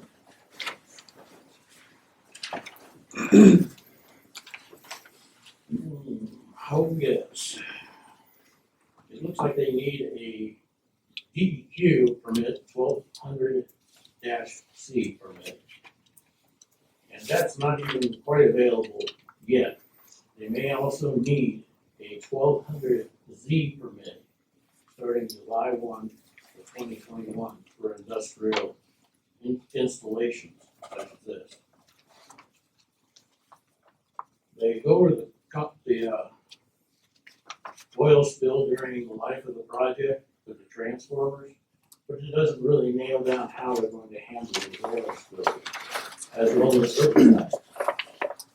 There are nothing specific in the contract as far as what type of herbicides will be used other than they're fast acting. But they don't list what they're going to be using for weed control. I know that these are native lands, and there are fire rings, mortar and pestle and arrowheads that I've seen around there, and they're going to be destroying a lot of that ground by their excavation and leveling.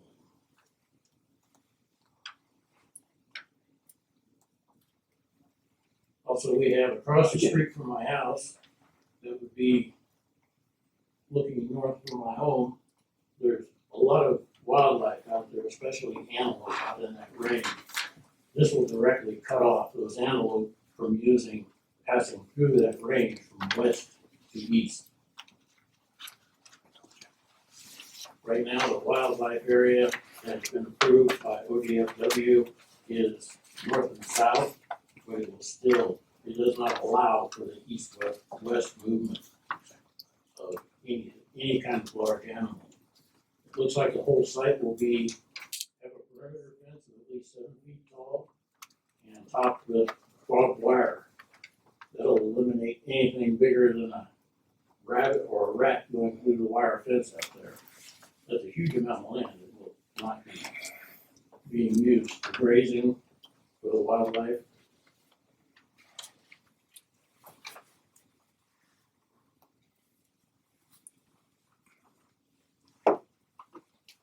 I'll put the rest of this in my comments back to you folks.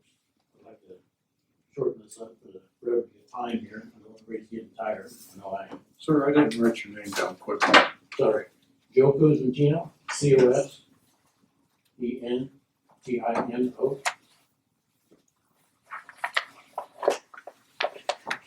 And thank you for the extension so I can file a letter. Certainly. Thank you guys. And for the planning commission, and those in the audience, I do have Joe's property clicked on, which is just on the southwest side of the road. As he said, yes, would be surrounded, to the north, to the south, to the east.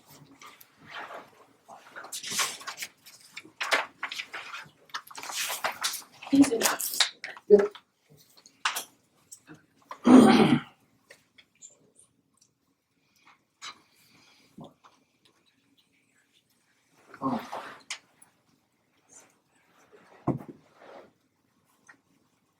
Is anybody else interested in speaking? And then we'll save the rebuttal.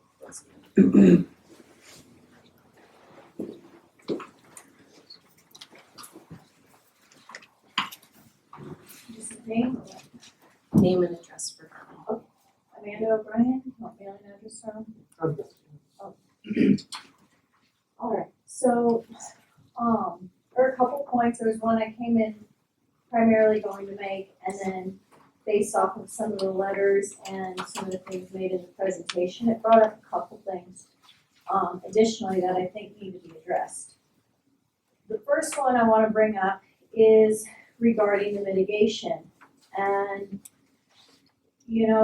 one of the things that one of the speakers said was that there will be a minimal loss, so it's easy to mitigate. But as the previous speaker said, there is an abundant antelope in that area. So if those antelope could talk, I'm pretty sure the loss of their winter grazing range and their fawning area would be pretty major. They wouldn't consider that minimal. They're also allowing, through this mitigation, 1 to 8.1 ratio as opposed to the regular 1 to 2. So I believe in the thing, it said it was gonna be close to 800 acres for the habitat. Whereas if they did the true 1 to 2, it'd be a little over 1,100 acres by my math. Now, I'm glad they're mitigating. I'm glad that they're trying to give it, again, I don't think that antelope read contracts and papers. But additionally, if myself, you guys, or any other private citizen in this room had to try and make those arrangements, I'm pretty sure we wouldn't be granted the same, well, they did their best and tried, so we're gonna give them the 1.8. I just don't think that passes the Smith test. So that needs to be something taken into consideration. That's on that one. Another thing that was brought up was the jobs brought in or hired locally during the 6 to 9 month construction, 140 approximate jobs. They estimated based on computer models and whatnot that 50 to 70% could be found locally. I mean, we've all tried to hire people in this town. You find 70 guys willing to work. We'll see how well that goes. I mean, I'll give you a medal if you can find it. But, local jobs, that income is recycled in the community 11 times. Out of area jobs, that income is recycled in the community 1.3 times. So we will be losing money if they're not hiring locally. And the fact of the matter is, we all wanna hire local, but it's just not there. So that needs to be taken into consideration. The other thing I wanted to bring up was they talked about ORS, I have it on here because that was part of my thing, ORS 215. And they talked a little bit about how it would affect adjacent lands. Now, primarily they focus on how it would affect adjacent farmlands. And I'll get to that in a second. But both Mr. Weeblehouse in their letter and Miss Stancliffe and the gentleman who just spoke talked about the loss of their property value and how they didn't buy that property to live next door to an industrial zoned area or an industrial site. That, I even brought this up at the open house that Blue Marmot hosted last week, and I asked point blank to about 5 or 6 of them, would any of you guys buy a house next to those solar panels? And not one of them answered yes. A couple of them specifically said no, they would not. And that goes directly against some of their Facebook posts and some of their own publications saying that it doesn't affect property values. I'm no expert in property values. I do know there is a real estate agent in this room right now, and I would be very curious to hear what his professional opinion would be on that. But I'm not a big fan of the not in my backyard argument, but this is one where it definitely applies. As far as from an agricultural standpoint, it absolutely does affect the adjacent neighbors. As stated by Ms. Sonia Matthews on the record in a previous commissioner meeting, she has property with cows next to another solar array facility. Since that solar array has been put in, they have had a significant increase in pneumonia and pink eye as a result of the dust created on those solar facilities. So, I know a couple of you guys have raised cattle. You know when they get sick, they go off feed, they're not as efficient, they don't make as much milk, they don't make as much meat.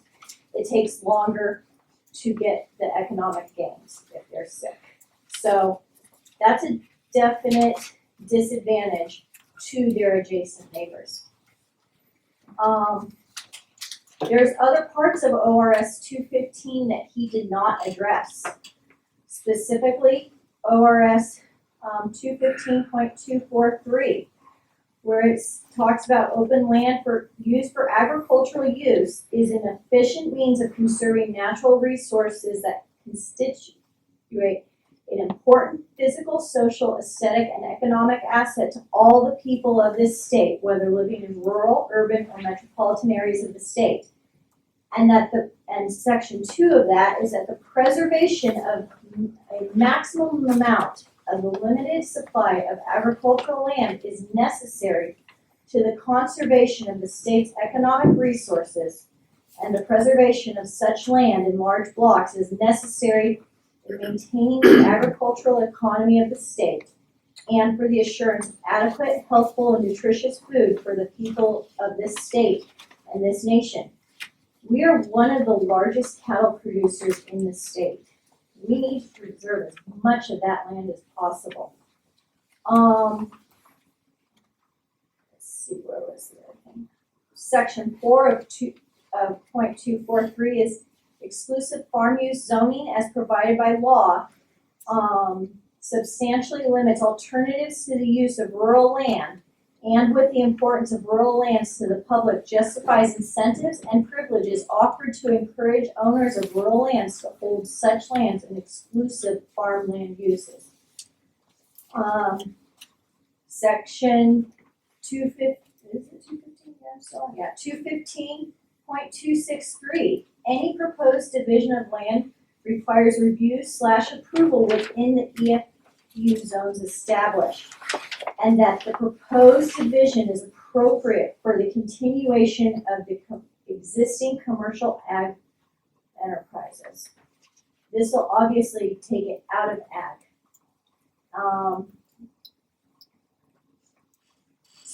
.275 for utility facilities, which, if I'm not mistaken, this would qualify as. I could be wrong because I know solar is its own ball of wax there. You must show that reasonable alternative sites have been considered and must be sited on EFU zone land. We all know if you go farther up north on 395 or on Highway 331, there's plenty of land that doesn't grow much more than rocks and sand. Those would be much more advisable, and that would be marginal farm use versus building it on exclusive farm use areas. There has to be a lack of available and non-resource lands. Again, you go up a little farther north, there's a lot of non-resource lands available that could be used. So I think given everything, and both at the meetings in 2018, at the open house last week, and in today's presentation, they all said the same thing, that after 35 years, this agricultural land that has been in agricultural use for 150 years or more will be considered usable, non-hazardous land. It will not be returned to its usable original condition. Infrastructure will go down 8 feet, but only be removed down 3 feet. So you will be leaving 5 feet of infrastructure in that dirt. You will be taking it permanently and irrevocably out of agricultural production, which Lake County, that's our culture and our history. It's also our main economy. So by allowing this project there, you're going to be permanently altering the culture, the history, and the economy of this county, and not for the better. You'll just be, it'll be a 35-year economic benefit, but we're gonna be out here a lot longer than 35 years. So I strongly encourage and ask you guys not to recommend this project to the commissioners. I think that's all I have to say, or at least for right now.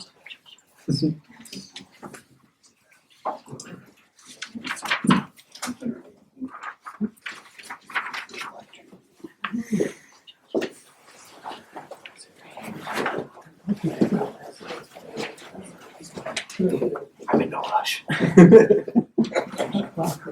Hello, I'm Clark Maxwell, 23036 Maxwell Road. Obviously, our family's been neighbors to this property for 110 years, so for 111 years. I've grown up watching that piece of property, watching the antelope and how they interact between our property, that property, and surrounding properties. Obviously, you put a 7-foot fence in the middle of this, and that herd antelope, the coyotes are going to be the only thing that appreciates it. So yeah, you think about that. Coyotes are going to trap those fawns on those fences, and they'll be game over. So, anyways, and also taking this grazing land out of commission, as everyone knows in Lake County, we've lost thousands and thousands of acres of grazing land because of fires, and though this might only support a couple hundred head for 2-3 months, this is detrimental. And then also just the scenic value when you're coming into Lakeview is the first thing you're going to see. So anyways, I hope that you take everyone's comments into consideration, and thank you for your time.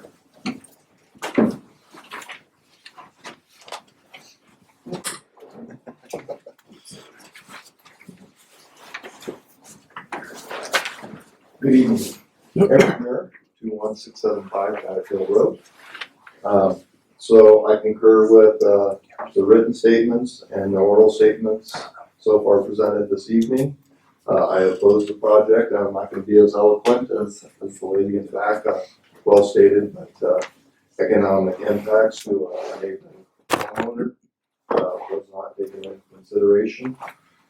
Scenic, boy, you put something 8 foot or 10 foot up in that country, I don't know. I think that interferes with the scenic when the sagebrush surrounding it's only a couple feet, and then maybe 1 or 2 junipers that are 10 feet tall out there. So avoiding the scenic nature of it, I don't think you can.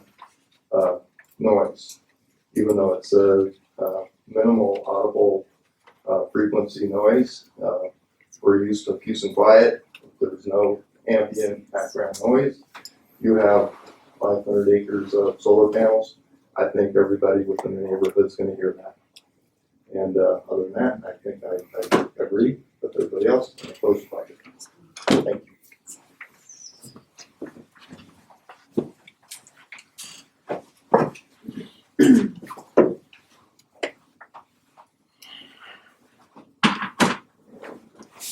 Hi, I'm Shannon Thiel, 501 South G Street.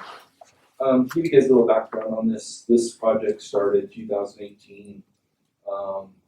Blue Marlin had 5 different parcels, 10 megawatts each. Had they taken individually, you guys would have seen that project. But they lumped them together to bypass the local planning commission to take it to the state. The state has never, ever denied a solar project. They started 2018, then they got into a legal jousting match with PG&E because they needed to sell the power, and PG&E had oversold the power line. So they went through the court stuff, PG&E lost, and so we started back in 2021 or 2020 with another notice of intent to start it up again. But then they got all sorts of pushback because they had a bunch of parcels with irrigated farmland, so they morphed it a little bit. But I wrote a letter back in 2018 that I'm going to read from that's still pertinent to the Dubrow parcel.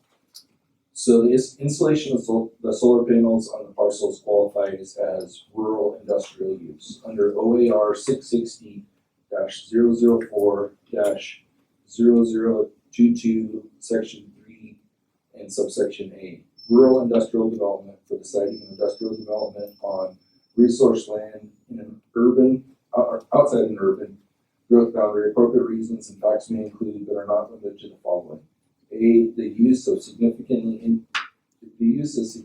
dependent upon a unique resource located on agricultural or forest land. Examples of these resources and resource sites include geothermal wells, mineral and aggregate deposits, water reservoirs, natural features, or water and ocean ports.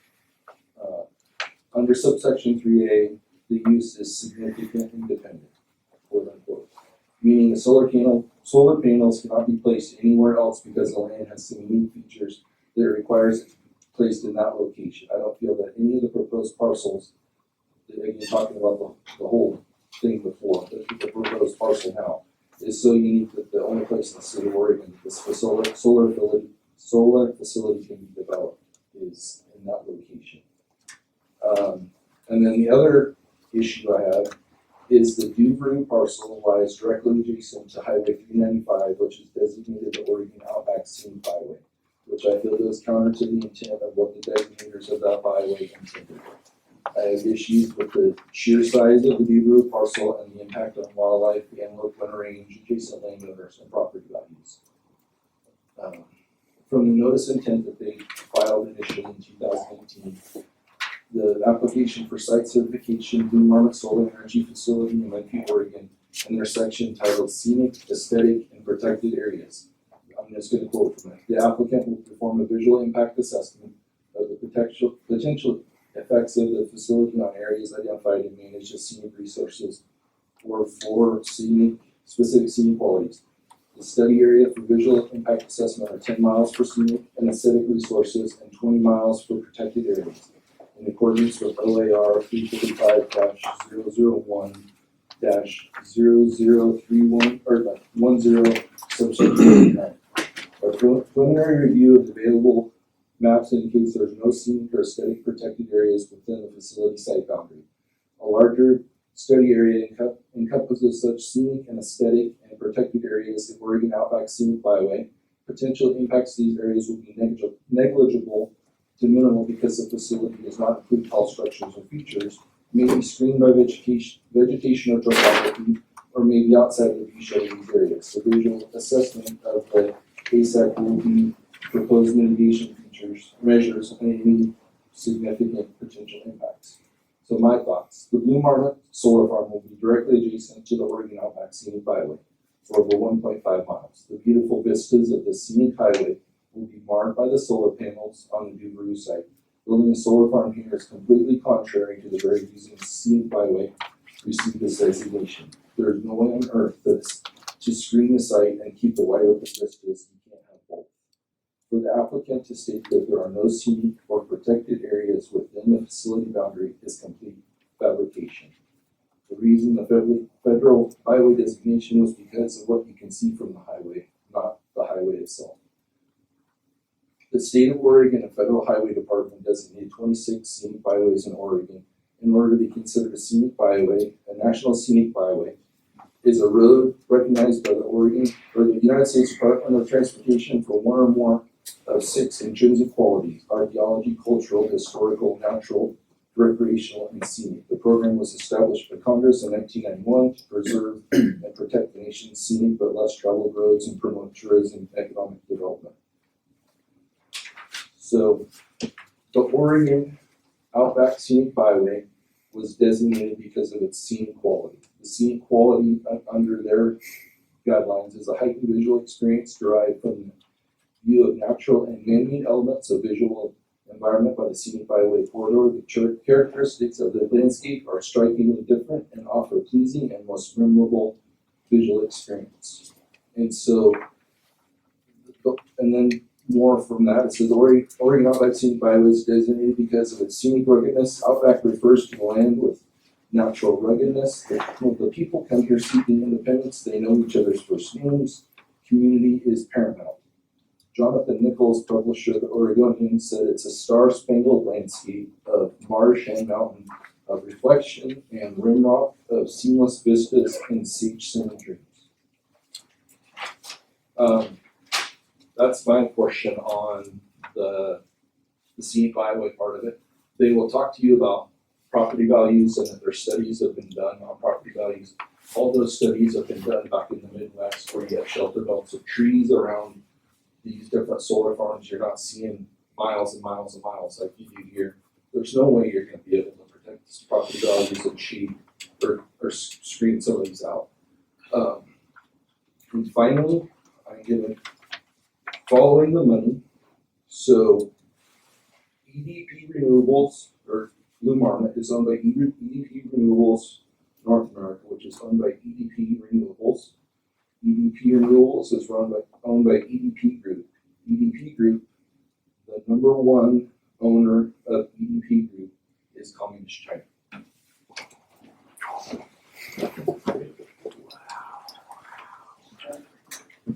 Shannon, what percentage does China own of it?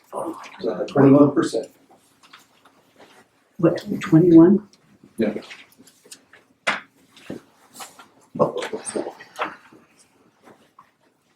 Right. So my name is Josh Zabrowski. I live at 204 Southwest. So I just have a little thing that I want to read here. So in 2019, there were 592 megawatts of solar energy generated in the state of Oregon. Last year, Lake County generated 120 megawatts of solar power, meaning 20% of all solar in Oregon is generated right here in our county.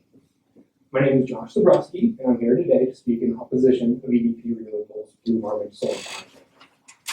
I graduated from OIT in 2015 with a bachelor's in small business management and a minor in renewable energy management. My interest in this project just stems from my previous education and overall general curiosity in this industry. I do not live near this project, and I am not impacted in any way. But after researching this project, my personal opinion is that EDP Renewables is not a trustworthy company that we want to invite within our community. I'm not here in opposition of solar, I'm just here in opposition of this company and project. My largest concern is with the underlying business practice. EDPR is using a business strategy that will allow them to pull the plug on the entire project at any point in its life cycle. While I get that business is business in the capitalist economy, using 13 different foreign LLCs, all registered from Delaware, to install renewable energy projects is not a good business practice. Ethical companies would take on the associated risk and liability to show their commitment to these projects, not hide behind shell companies.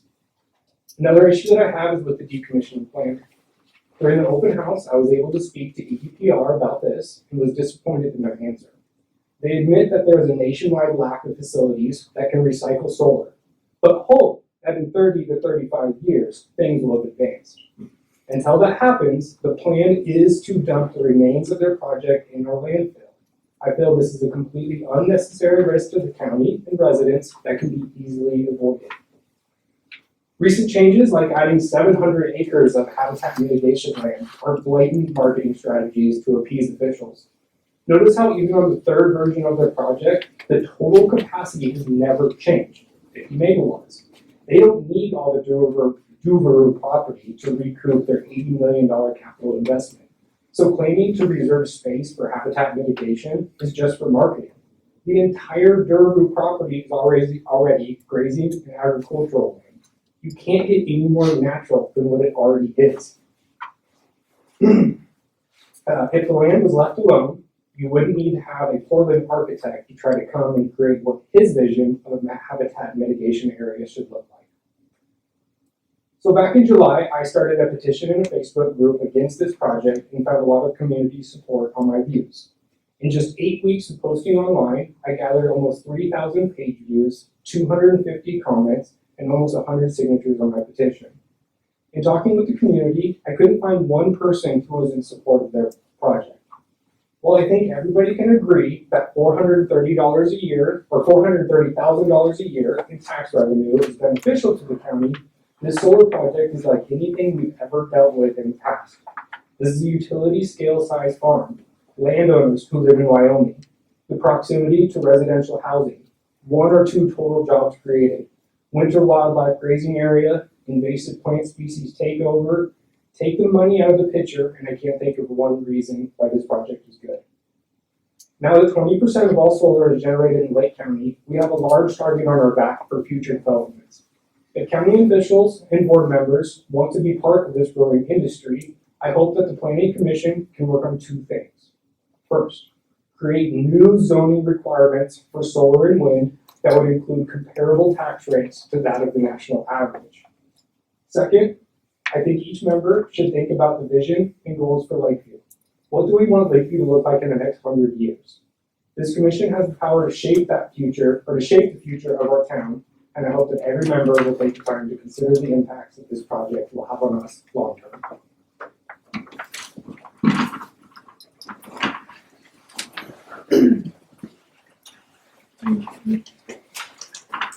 You're gonna have to bear with me on that, it's not 100%.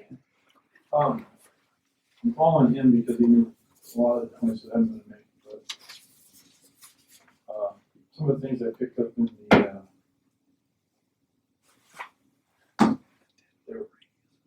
sorry, my head's not quite 100%. Rich, did you state your name? Oh, I'm sorry.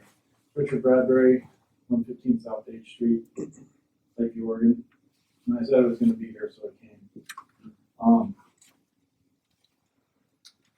In respect to the property values, I think this would absolutely have an adverse effect on Lake County's property values, especially in the Goose Lake Valley. A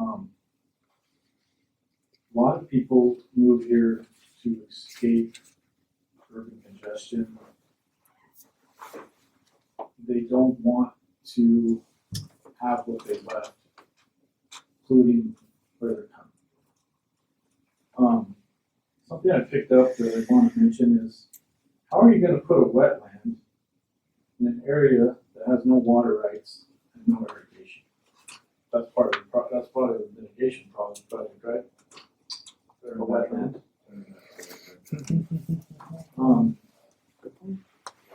Okay. I worked in the oil industry. I'm very familiar with people in West Texas.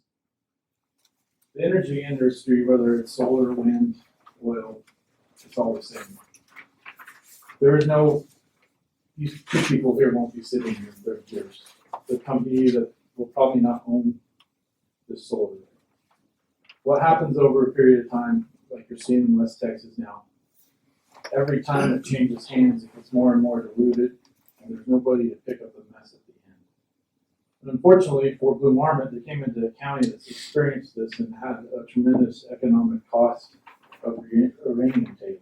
The uranium tailings were great for national security and probably necessary at the time, but solar energy is not necessarily at the time. And there's a very high probability that clean nuclear, given for nuclear plants will make it obsolete within that 30-year period. So, I think it's a bad bet for Lake County to bet on this solar array because I think our natural intrinsic STEP values are much greater.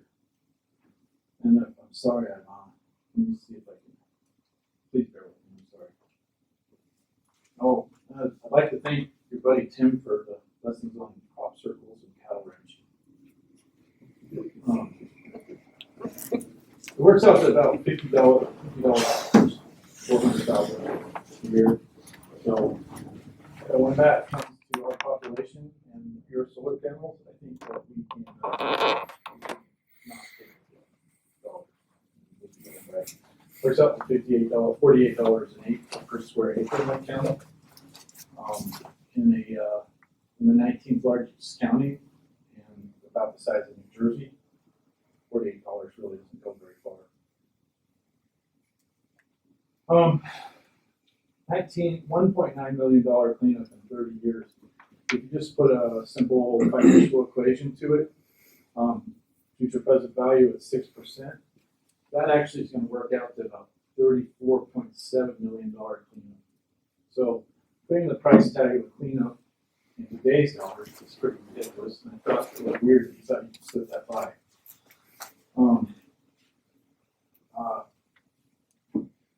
This is what I gotta say. When I was in high school, my family tried to buy a ranch from George Gillette. And Nature Conservancy promised to move, much like you guys are. There was across the street at the Alger Theater, there was a huge amount of community support for the ranchers of the community that wanted to buy that land.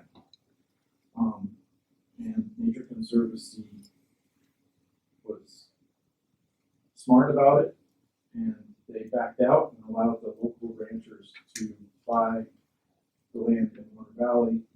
And I think that was one of the best economic things that's ever happened in Lake County. And so I leave you with this. Urban America is exploiting rural America. And none of this project is going to benefit anything in Lake County. There's going to be about $120 million that you're going to make up in natural resources in Lake County.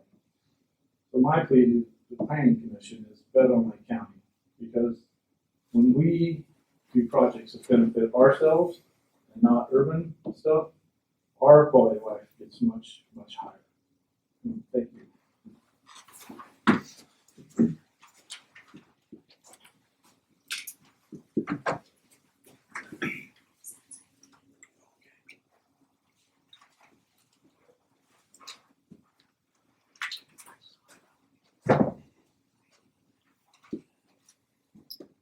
Is there anyone else? Can I ask a question? So if we don't get up and speak, we can still submit our comments in writing? Yeah, for sure. Okay, I'll do that. Okay, there's, I had one more thing, the 10-mile radius. So that's all, the alternative is based on 10 miles for an economic input by Blue Marmot. Has nothing to do with other sites that may be more feasible or usable. So I want to get that into the comments as well. Madam Chair, yes. I have a question. It's a process question. Yeah. Maybe Darwin might be able to answer. And that is, there are a number of agreements. There's the SHPO sign off. There's some things that aren't complete yet. And, and I understand that the Dugu property is under a purchase option that is not settled yet either. How does that work with coming to the Planning Commission to request these, I'm sorry, I'm losing my words here. the conditional use permit, et cetera, if that is approved before all of these things are settled, how does that work? So all agreements would have to be in place and, in writing, preferably before the land use is issued, which there's still time, obviously, this is Right. for recommendation, and, the applicant can certainly respond to any of the ones that they haven't already submitted in their application. But certainly before breaking, all those things would have to be in place, and all those agencies would certainly, respond. This isn't the first time, obviously, we've done solar, and many of them have come in for those previous projects in a timely manner and then prior to construction. Some of them actually have to happen afterwards as well, so. But, certainly, it's the first time I've processed solar either, so, I'd be having, my eye on it the whole time, making sure that the conditions have been met, so. Little point real quick, are you asking if somebody that doesn't own property can actually ask for a conditional use permit before they own the property? Is that kind of what you're asking? Kind of, but I was interested in knowing in this particular case, what the process would be if these things, these tag-in things that are not quite taken care of, if they plan to break ground in April, and can the county commissioners approve something without those things being completed and in place? That was my question. And LUBA has talked about that, especially for like the wildlife mitigation plan. Right. Cook County's case went to LUBA and, was reversed because they didn't have that mitigation plan in writing fully, so, kicking it down the road, punting it, so to speak, that's not, allowed, so these things would have to be in place and the conditions of approval would cover them. So that, before construction starts, we have it all, conditions, and criteria met, which is, includes these agencies sign off. So, again, we've done this, I think it's 8 other projects already. And, To be fair, this is the first utility scale solar park. well, if you remember the airport solar, it's 360 acres. This is very close to that size. I guess we went through all technically the speaking, process. this is classified as utility scale solar, whereas that project is not. Yeah, but it's very similar in the same permitting processes that have to be undertaken and handled. I do have a question, Eli. I don't quite understand. You originally said there was not gonna be a change. You weren't gonna build the 50-acre or whatever substation on Stock Drive. But down the road at the other substation, it looks like they're gonna make an addition to it. Is that what I'm seeing, or am I misunderstanding what you're saying? So, and I don't mean to put, you have, explaining what I said, the applicant applied for a variance to put the substation that would be necessary for the project closer to Stock Drive. That's since been withdrawn, that application, so it'd be further to the west on a project location that was already advertised. Okay, so I need clarification on that. So it is gonna move farther west Yes, for the west. onto Mr. Denise's property, No, not right on- across no, from not on the Roberta? property. No, this is on Vertex property. Yeah, which, the applicant was purchased essentially to run this substation on. So The then, applicants can certainly speak to that further if you guys wish. I'm just confused, cause you said there was not, and you're saying there is. There's only one substation location under question at this point. It's within 800 feet of the current Bullard substation that's owned by Pacific Core, it's right at P Street and South Drive. There's already Pacific Core's big substation there. There's also Black Cap's small project substation there. We would be putting another small project substation right next to Black Cap's, directly west of it. So in this picture above. Within this area. Yeah. Yes, certainly within this area. Not past this road and not. Okay, wait a second, you're, okay, so this is the one that's there now. Yeah. And you're coming over here, so this is Roberta. No, that's not. That's That's the that's the access road into this. Okay, So we're still talking about just this, small area. so you're gonna be, oh, okay. Where my cursor Thank is. you, you're that's taller than project. Okay, I see it. So it's just gonna be about the same size? Yes, roughly. Yeah, it's like half an acre, a little, about the same size as the Black Cap substation. Okay, thank you. Sorry. Do we have any more public testimony? Oh, Yes. sorry, I guess not testimony, I did have one more question. There was mention about changing from overhead power lines to underground power lines. Are those underground power lines gonna be going to that substation that we just talked about, or is that further out, just out there? So everything between that substation and the project site, is currently engineered to be underground. Underground, And then wow. and So- then Wow, okay. it would be, yeah, either bored or trenched, along the right way. Do you have an, To get started with rebuttal? In the interest of time, and we've got a lot of comments. We have plenty of time. It's only 9:15. Yeah, how long do we have for rebuttal? As long as you need. Okay, yeah, I think it would be good to address some of the comments and answer any questions that the commissioners may have for us. I'm driving the farthest, so you've Well, got time. So you tell us when we've had enough of that one. Sure.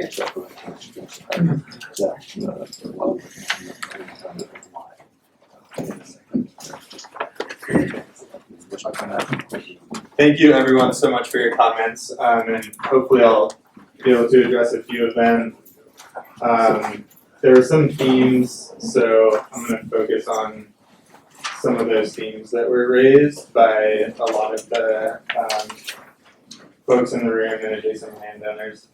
One of them is wildlife impacts, and as we've discussed and is demonstrated in the application and is very clear from ODFW's letter, the approval standards allow some impacts to mitigation. For impacts that are not avoidable, you have to do compensatory mitigation. That's what the mitigation plan is.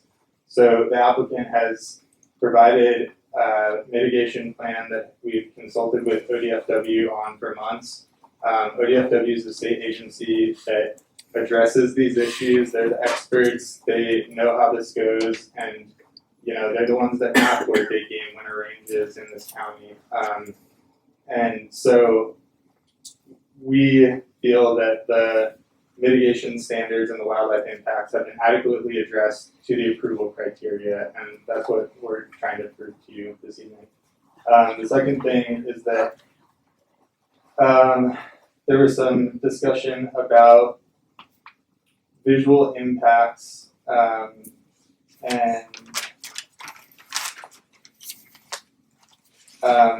the Oregon Scenic Byway. Visual impacts is something that is addressed under the code criteria. And what it says is that renewable energy facilities need to be designed and operated so as to be as compatible as practical with the surrounding scenic resources. And the comprehensive plan, the Lake County Comprehensive Plan, also addresses visual attractiveness, and states that similarly that applicants should design their sites for compatibility, and that's exactly what the Renewables has done here. As we discussed in the presentation, there's no identified state visual resources, there's no Lake County inventory of resources. The resource is Oregon State Scenic Byway, and the site has been set back from that byway significantly to make it as compatible as practical with that scenic resource, and that is what is required under the approval criteria. They analyzed, things like the effects of what's going to happen after retirement. It sounds like the decommissioning plan is of concern to a lot of folks, and the applicant's application addresses decommissioning. All the steps that are going to be taken, the fact that there will be minimal if no waste, and that we have plenty of financial assurances to assure that if there are decommissioning issues, that those will be properly dealt with and there won't be a long-term impact on this county. Another theme that was raised was noise, and solar facilities are inherently quiet. I can't speak to if wind coming through would be heard, but it's well accepted in the scientific community that solar panels do not produce noise, and if there is noise produced, it's done by the inverters, it's minimal, it's during the day, and it can be heard from adjacent properties. And then just bear with me as I go through some of these notes, given the scope of comments. So I'll have Logan, if he's up for it, talk about some of the business aspects. So going back to the goal 3 exception, Tim covered what that standard is, and I think it was Ms. O'Brien's point, talking about the standards for utility facilities. That's not applicable here because this is not classified as a utility facility, so those standards aren't relevant. As for the other standards, we walked through what is required to find a goal 3 exception, and that's the reasons analysis, the economic, social, and environmental impact analysis, and all of that. So that's well addressed in our application, and in our view, we have demonstrated that we meet what is required for this planning commission to issue the goal 3 exception. We'd be happy to provide more analysis on that in response to public comment. The other theme that was raised a lot was the impact on property values, and there's just no evidence that that's the case.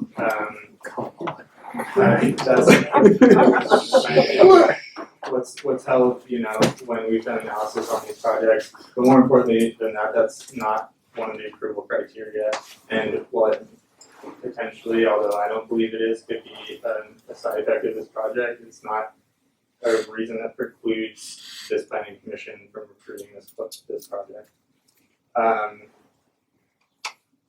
Let's see if there's anything else that I want to address.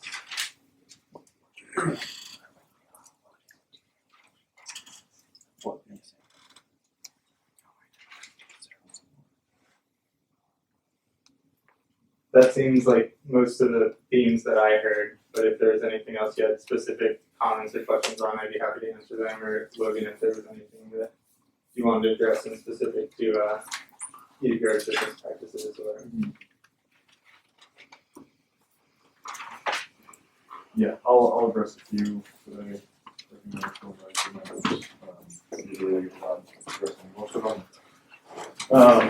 In terms of business practices, like you mentioned, the first one was the mention that EDPR does not plan to stick around, or will, probably flip the project. Of the 58 projects I showed up there earlier, we developed, built, and own a vast majority of that. I don't have the number off the top of my head, but I can gladly get it for you. EDPR is unique in the renewable energy field in that we are not a flipper of projects. We prefer to build and own our projects, both for, we prefer that from the community standpoint. We think it's better for the community to, become integrated and take their concerns into consideration, since we will own it long term. It also makes sense for us from a financial standpoint, and I think it helps our viability in terms of why we could get a bond for $65 million.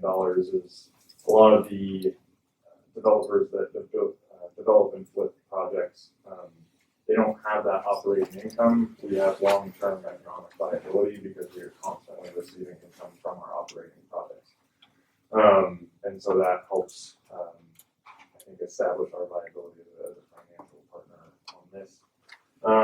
To the point that EDP Group is owned by China, EDP Group is a publicly traded company in Europe. Like any other publicly traded company, we have no way to control who buys our stock and who does not.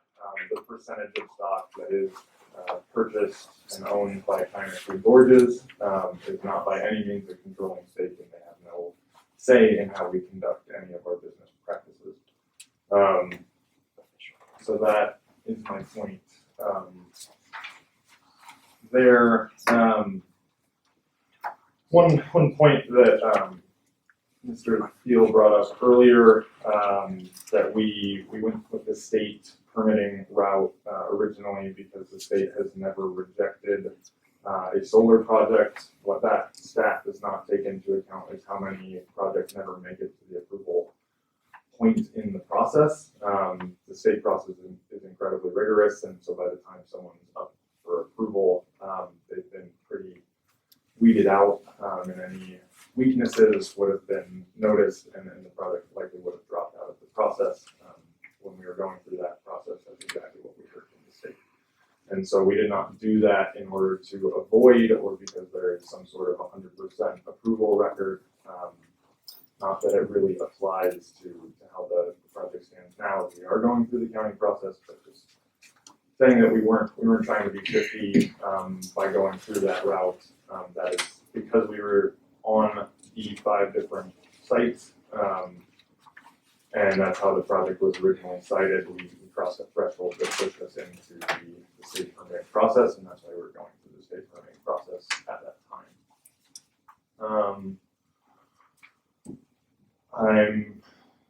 I've taken a lot of notes, and I'm sure I have not addressed all of the concerns. I do feel like Max addressed a fair amount of the themes, but I look forward to reviewing my notes and providing any further comments. But that's probably all I've got right now, unless you want to sit here and wait for me to process everything right in front of you. So. Commissioners, given the scope and specificity of the comments, we request that you allow us 5 additional days to submit a written rebuttal so we can address each of the points that have been raised by the public this evening.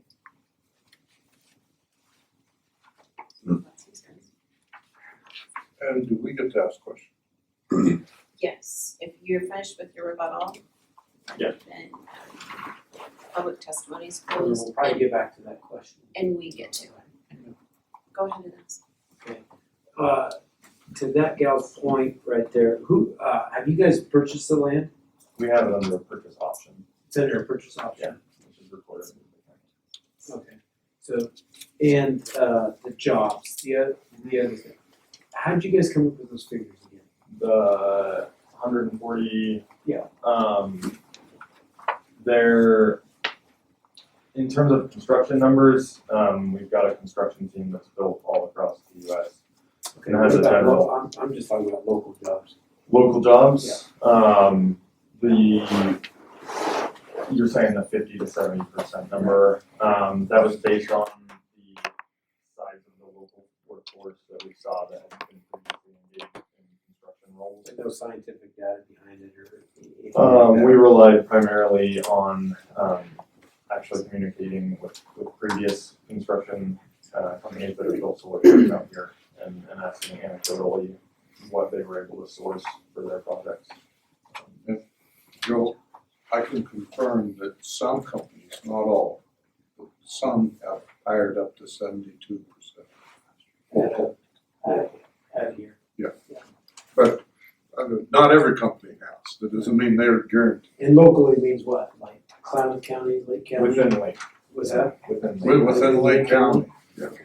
And usually it's Dog Lake Construction and a bunch like that. Oh, sure. Yeah. And I can confirm, without going into too many of the details, but the EPC contractor we're working on getting signed up has reached out to as many local firms as they can to try and hire locally, because it's better for us to use firms that have done work. Logan, can you state their name? What's that? Can you give us their name? I can't at this point.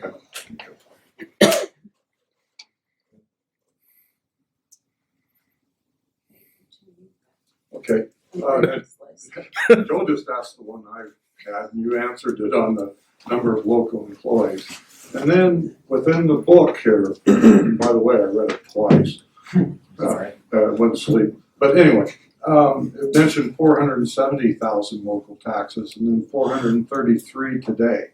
Now, my understanding of the law, the maximum tax is 7 thousandths per megawatt without any inflation in the tax over time. So that comes to 350,000. We would be paying 350,000 for the first 20 years of the project life, and then after that we revert to traditional property tax Oh, that's how you come to that, and then you average that back?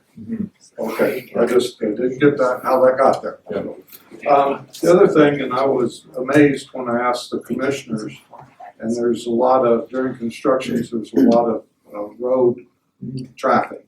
Correct. And none of the taxes go to the road department. Yes. Has there been any discussion with the commissioners on some offset for roads? We've had pretty extensive discussions, primarily with Commissioner Williams and also with Kevin Hawk, the county road superintendent, about trying to get a road use agreement in place, which is absolutely their intent for any construction activity to begin. They're actually in the middle of putting together they are trying to put together like a master road use agreement for the county for all sorts of construction projects, and they're trying to get that together so that we can kind of be the first one to use that. And that is what we plan on doing. And then in the restoration plan, oh, and I suggest for Jacobs here, that if you present this to the commissioners, make sure when it says that the financial plan is in appendix, I forget whatever it is, H, that it's there. I had to go look to the book to find it. Okay. It wasn't in H. So just as a technical thing, make sure that's just a good presentation to have that. Right, yeah, sorry about that. And the restoration plan, 2.629 with 1.42 million is scrap value. In 34 years, we have no clue what the scrap value is going to be. Yep, and that's another point that came up earlier. So those numbers are not set. If you read through the financial and restoration plan, the plan is to put that bond in place 2 years before decommissioning of the project, and so we would have to rerun all of these numbers at year 33 of the project to make sure that they're true to whatever actual values are at that time. And I would suggest that the commissioners we're not the final decisions here, Right. but we have a full value of restoration in some type of agreement. Yep. Because that's not, and then, we don't even know what's a value in that, 32 years. I've lived over 2 of those 34 years of my whole life, way over it, and I've seen a lot of changes, so. Right. Okay. Yeah, I think the overarching theme there is that even if we can't count scrap value towards our decommissioning costs, I think decommissioning costs come in around $3 million, and we can get financial assurances for well above that. So I heard the 65 million. Yeah. I would just like to recommend that it be in an agreement that happens, so that the true if this happens, true restoration happens. Okay. And I think that's the majority of comments I had. Just say going through the first state process, and not a lot of community involvement. And I do have biases because I've helped promote renewable energy in this county, biomass and all kinds. If you want some community suggestions of how to help the school and the hospital at little or no cost, I can give you a few. So if you want some suggestions, if we get that far, just I'll be happy to sit down and talk with you. Okay. Yeah, appreciate it. So Because you I'm will executing. have SIP agreements with the school. What's that? You will have the SIP agreements with the school. Yeah, anything just before I get in place, I don't know, I just have to say, it does concern me that you, Commissioner, would provide after-hours help and support to this client during their application process to help them. If they get through, they've stated they want to be a community member. If they want to be a community member, I will give them suggestions. I won't help them with the project of how to be a community member. We've got a lot, like Obsidian built a 4-H farm for kids in town and stuff. A lot of other developers have done things for the schools and done other things. That's all I was offering is some of those. I still do believe that a suggestion would be a conflict of interest going forward. Then I will abstain from voting. I would appreciate that. If that's what you agree. I don't think I've never had a financial interest. I don't have any now and I wouldn't get any. But you're helping them gain that community momentum that they're so desiring to have. No, I just meant, I said after they got through if they get through the process, they won't get that. So it's not now to get through the process or anything. But anyway, if the group out here feels I have a conflict of interest, I'll be happy to abstain from voting. Only if you go down Yeah, that road. right, I agree, I think that was, I shouldn't have said that, yeah. So again, this is a recommendation that you guys will give So on we don't have the to. basis of the application. Right, yeah, that's what we gotta do, basically. So Joe, you had a question? Well, I did, Oh. but to get him, his, cause he wants to rebuttal, what, in 5 days? Come back in 5 days? Yeah, we would request a period to be allowed to submit written rebuttals so that we can respond to all the comments and Okay, so then that means we, next meeting, means we can just adjourn? Then We could move to Alpha Meeting.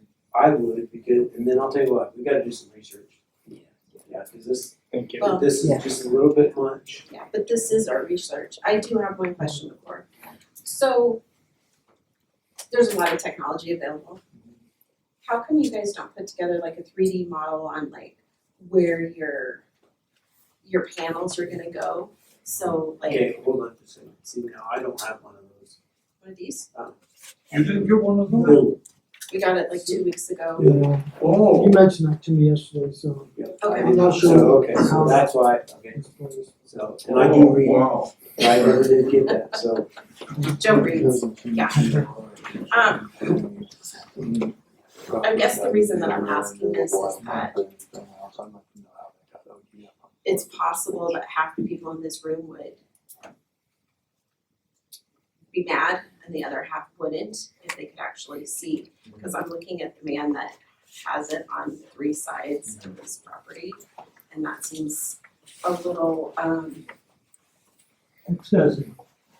yeah, I mean, it seems a little bit excessive to expect a positive neighborhood agreement if you're covering that on 3 sides of this property. So, and I'm just saying, you know, like, it's quite possible that in that area, you're gonna totally build that with solar panels, but really on the north side, not as much, or. This is I the don't first solar farm that's been built right up against houses. We're a neighborhood. Because I guess my point is that Without glare comment from is, the neighbors. I don't think the glare isn't the issue, it's the looking out and seeing the solar panels. Which also, you know, isn't part of the criteria, I understand that, but I'm just, We need to give the gentleman additional time back there. If I may. I've asked the company that did the glare report for the EDP to send me the program that they used for that glare report so I can actually look at my site specific. Because I think I'm gonna be getting quite a bit of glare between 11 in the morning and 2 or so in the evening, especially during the winter time when the sun's low, it's gonna be bouncing right off of those panels. Even with the reflective or anti-reflective coating on those panels, I'm still gonna see a lot of white out there.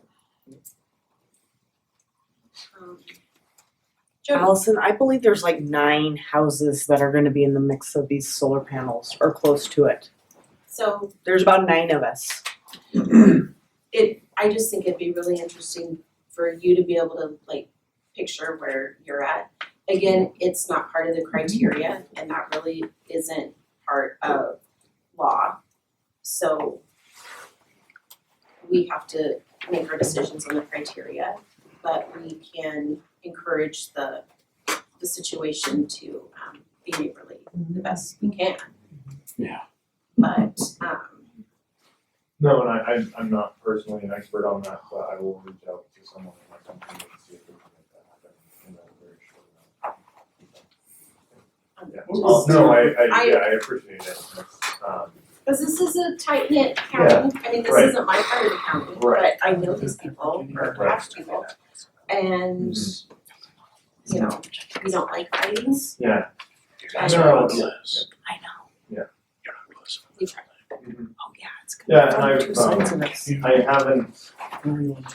haven't been able to go so far as constructing 3D maps, to exactly show what We live right here. And I know there's a lot of, you know, it's Construction. dynamic at whatever point, but then at whatever point it's not.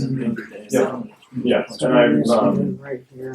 several weeks ago, probably a month plus at this point, sent mailers to all the neighbors that have residences around the project. And they're reached out to me, several of them have. But it's gonna flake to a Several of them requested that kind of information, and I put together like a view shed analysis, which is the closest I can get to that, in terms of showing where their house is and showing what they would be able to see of the project. And I'm happy to do that for additional folks in the room.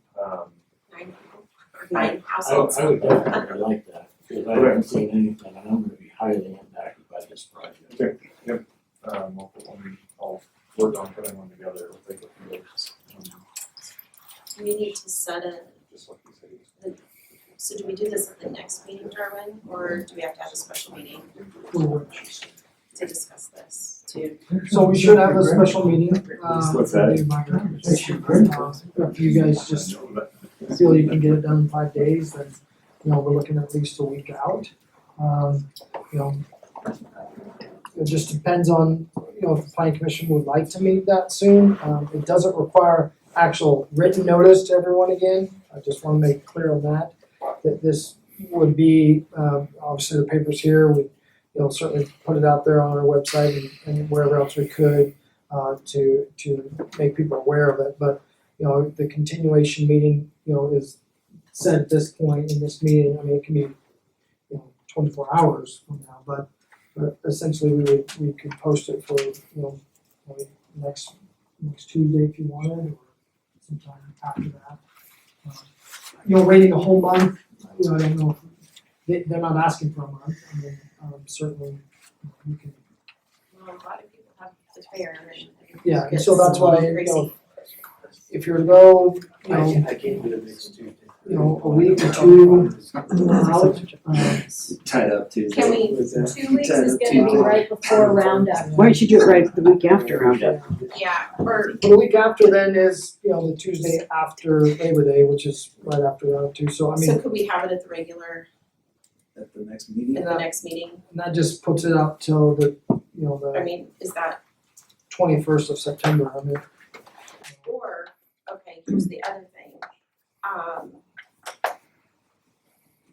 Can it doesn't have to be on a Tuesday, sorry. It Well, doesn't- can we write- I We're gotta step not the out a gov- minute, my wife's panicked because How long? she hasn't seen me.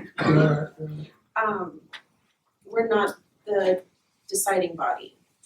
Exactly. The board of So- commissioners, they're going to review all of this, everything that gets So they'll submitted, review all of this. afterwards it gets. They're gonna review more of the rebuttal. Should we just kick it to them? Without receiving. I'm just looking at time, Yeah, I because know. if roundup wasn't happening right away, then possibly most of us could meet earlier. What's really interesting about a recommendation that this board will give is, it can be a split recommendation, it can be a no recommendation.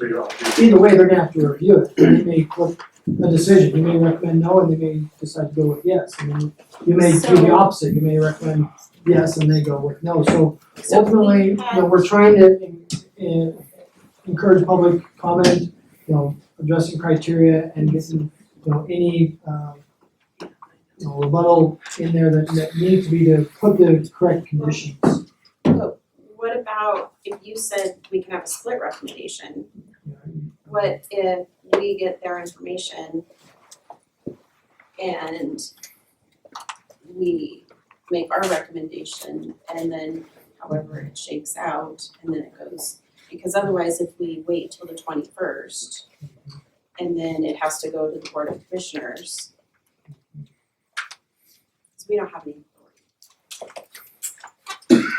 Then that puts them out so far. To make a decision tonight definitely doesn't seem appropriate. Correct. And they're not asking for that, so, Joe would definitely need some time, I apologize, Joe, obviously, for not getting that out. I read most of it this morning.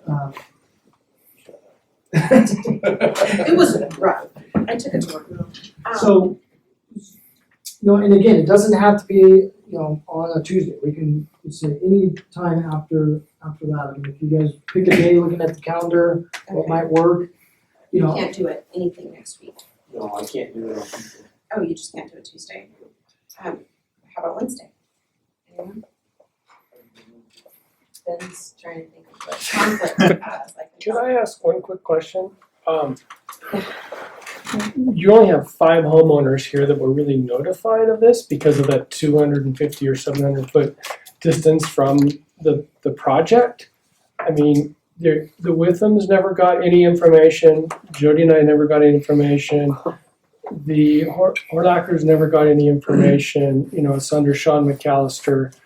I think, you know, some of us that are going to be not as directly affected by this, but still very directly affected by it, never were aware. I mean, you know, I didn't feel like I was comfortable enough to even mention the ORS rule because I never saw any paperwork. I never saw these guidelines or any of this stuff.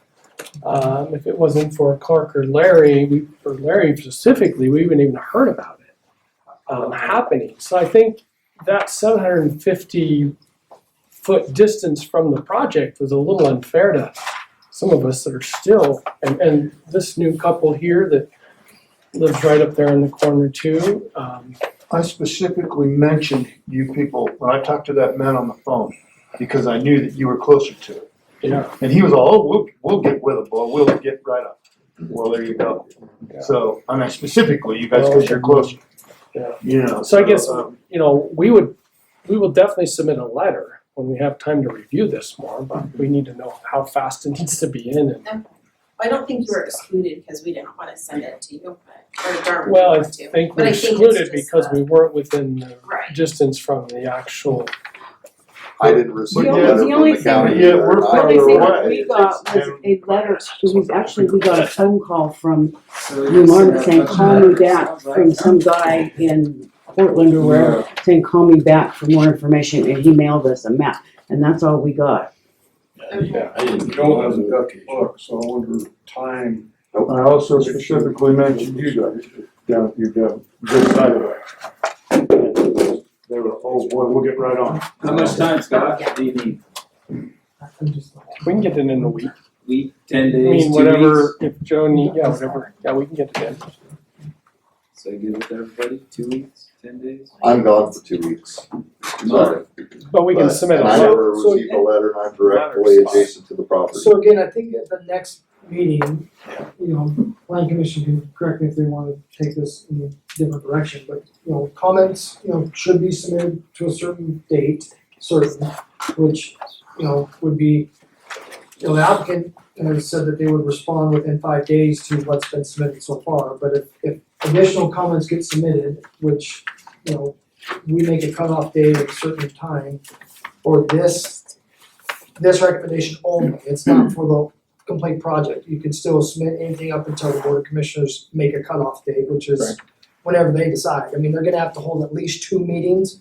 I don't anticipate them going very quickly through it. I would imagine that they would just hold it at their next regular meeting, at least 2 weeks out, but probably a full month would be what I hope that they do, just to make sure that, you know, any loose ends or anything that might be, you know, taken care of, any extra submittals or rebuttals are taken care of, and obviously to allow the public ample time to comment.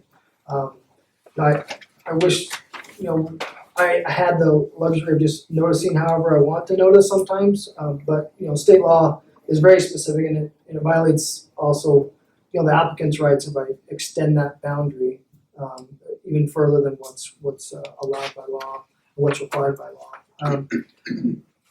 Thankfully, we're a small enough community, you guys know about it. I know you're at the open house and stuff, but you know, and I can't tell you why the assessor's office didn't notify those that are adjacent 750 feet if I use their data and it's a GIS exercise, and you know, it gives me what it gives me. So you know, I'll look back at that and see what was missed, but you know, certainly make sure you got your names down.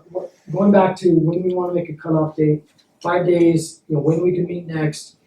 I would recommend that there's a cutoff date for comments for this board's, you know, recommendation, and then you know, applicant still has, you know, maybe it's 5 days or less after that, whatever you guys feel is comfortable to respond to. So if we said cutoff was in 1 week for comments, and then a week after that you guys get a rebuttal, then any time after that, you know, or less, whichever you guys feel is good. I mean, you're gonna spend time rebutting most of what, I mean, I don't see too much more stuff that will get brought up that you'll need to rebut other than what you, have been shown so far. But it seems like if the paper's here, we need to give them a chance Yeah, to yeah, we need get to it in the decide paper. today, what, you know, tonight, Now, you're what, also saying that the commissioners probably wouldn't even put it on their meeting agenda until October.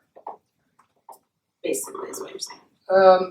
yeah, most likely it'd be the first meeting in October would So be, we could meet at our at the regular, earliest would be like we this. could meet at our regular meeting. Except that I do have to renotice for their hearing. So, I'm just and curious. the notice has to be at least, 14th. I believe, That's 2, 20, I'll have to check back. It's at least 2 weeks prior to their hearing, so. 7. When is it? so the 21st would be our next meeting. Right? So the 21st is the next regular planning commission scheduled meeting.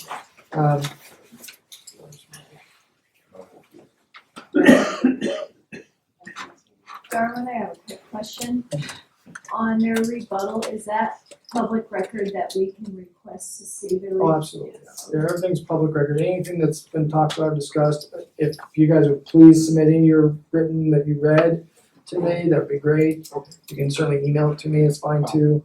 You know, just, what's gonna make the record easier for them, for all of us, you know, moving that forward. So that we can get the board of commissioners obviously most informed as they possibly can without trying to read through minutes, audio minutes or whatever. Well, if they're informed that we're going forward with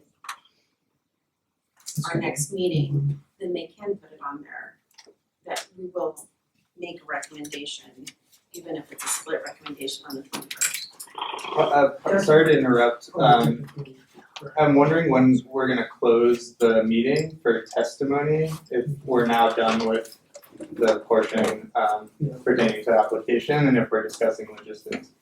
I think we're at logistics, are we done with testimony? No? Okay, testimony's closed, and we've gotta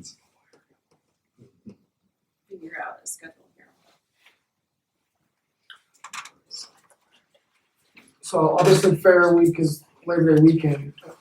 I still think, you guys correct me if I'm wrong, I mean, I don't see why the 31st wouldn't still work. Why win? Or maybe even a day or two Of of the week before, the 26th or 7th. This meeting, you're gonna review what's been given, look at the rebuttal, and then, you know, having reviewed all the criteria that's in here, just make a recommendation, and then it gets moved on to the decision-making body. So, Do we make the I don't think you'll need to recommendation open it up. individually or as a board? you'll give a vote, individual vote, yeah. And again, you know, it's similar to any other land use decision, you should base your vote on criteria so that if you feel it doesn't meet the criteria, you really should state so the board of commissioners understand why you voted the way you voted. But if you feel like the applicant's application meets the criteria, then, you know, essentially you do like you did with the other applications tonight and say, hey, the staff report, the, you know, application, you know, meets the criteria, so recommend approval.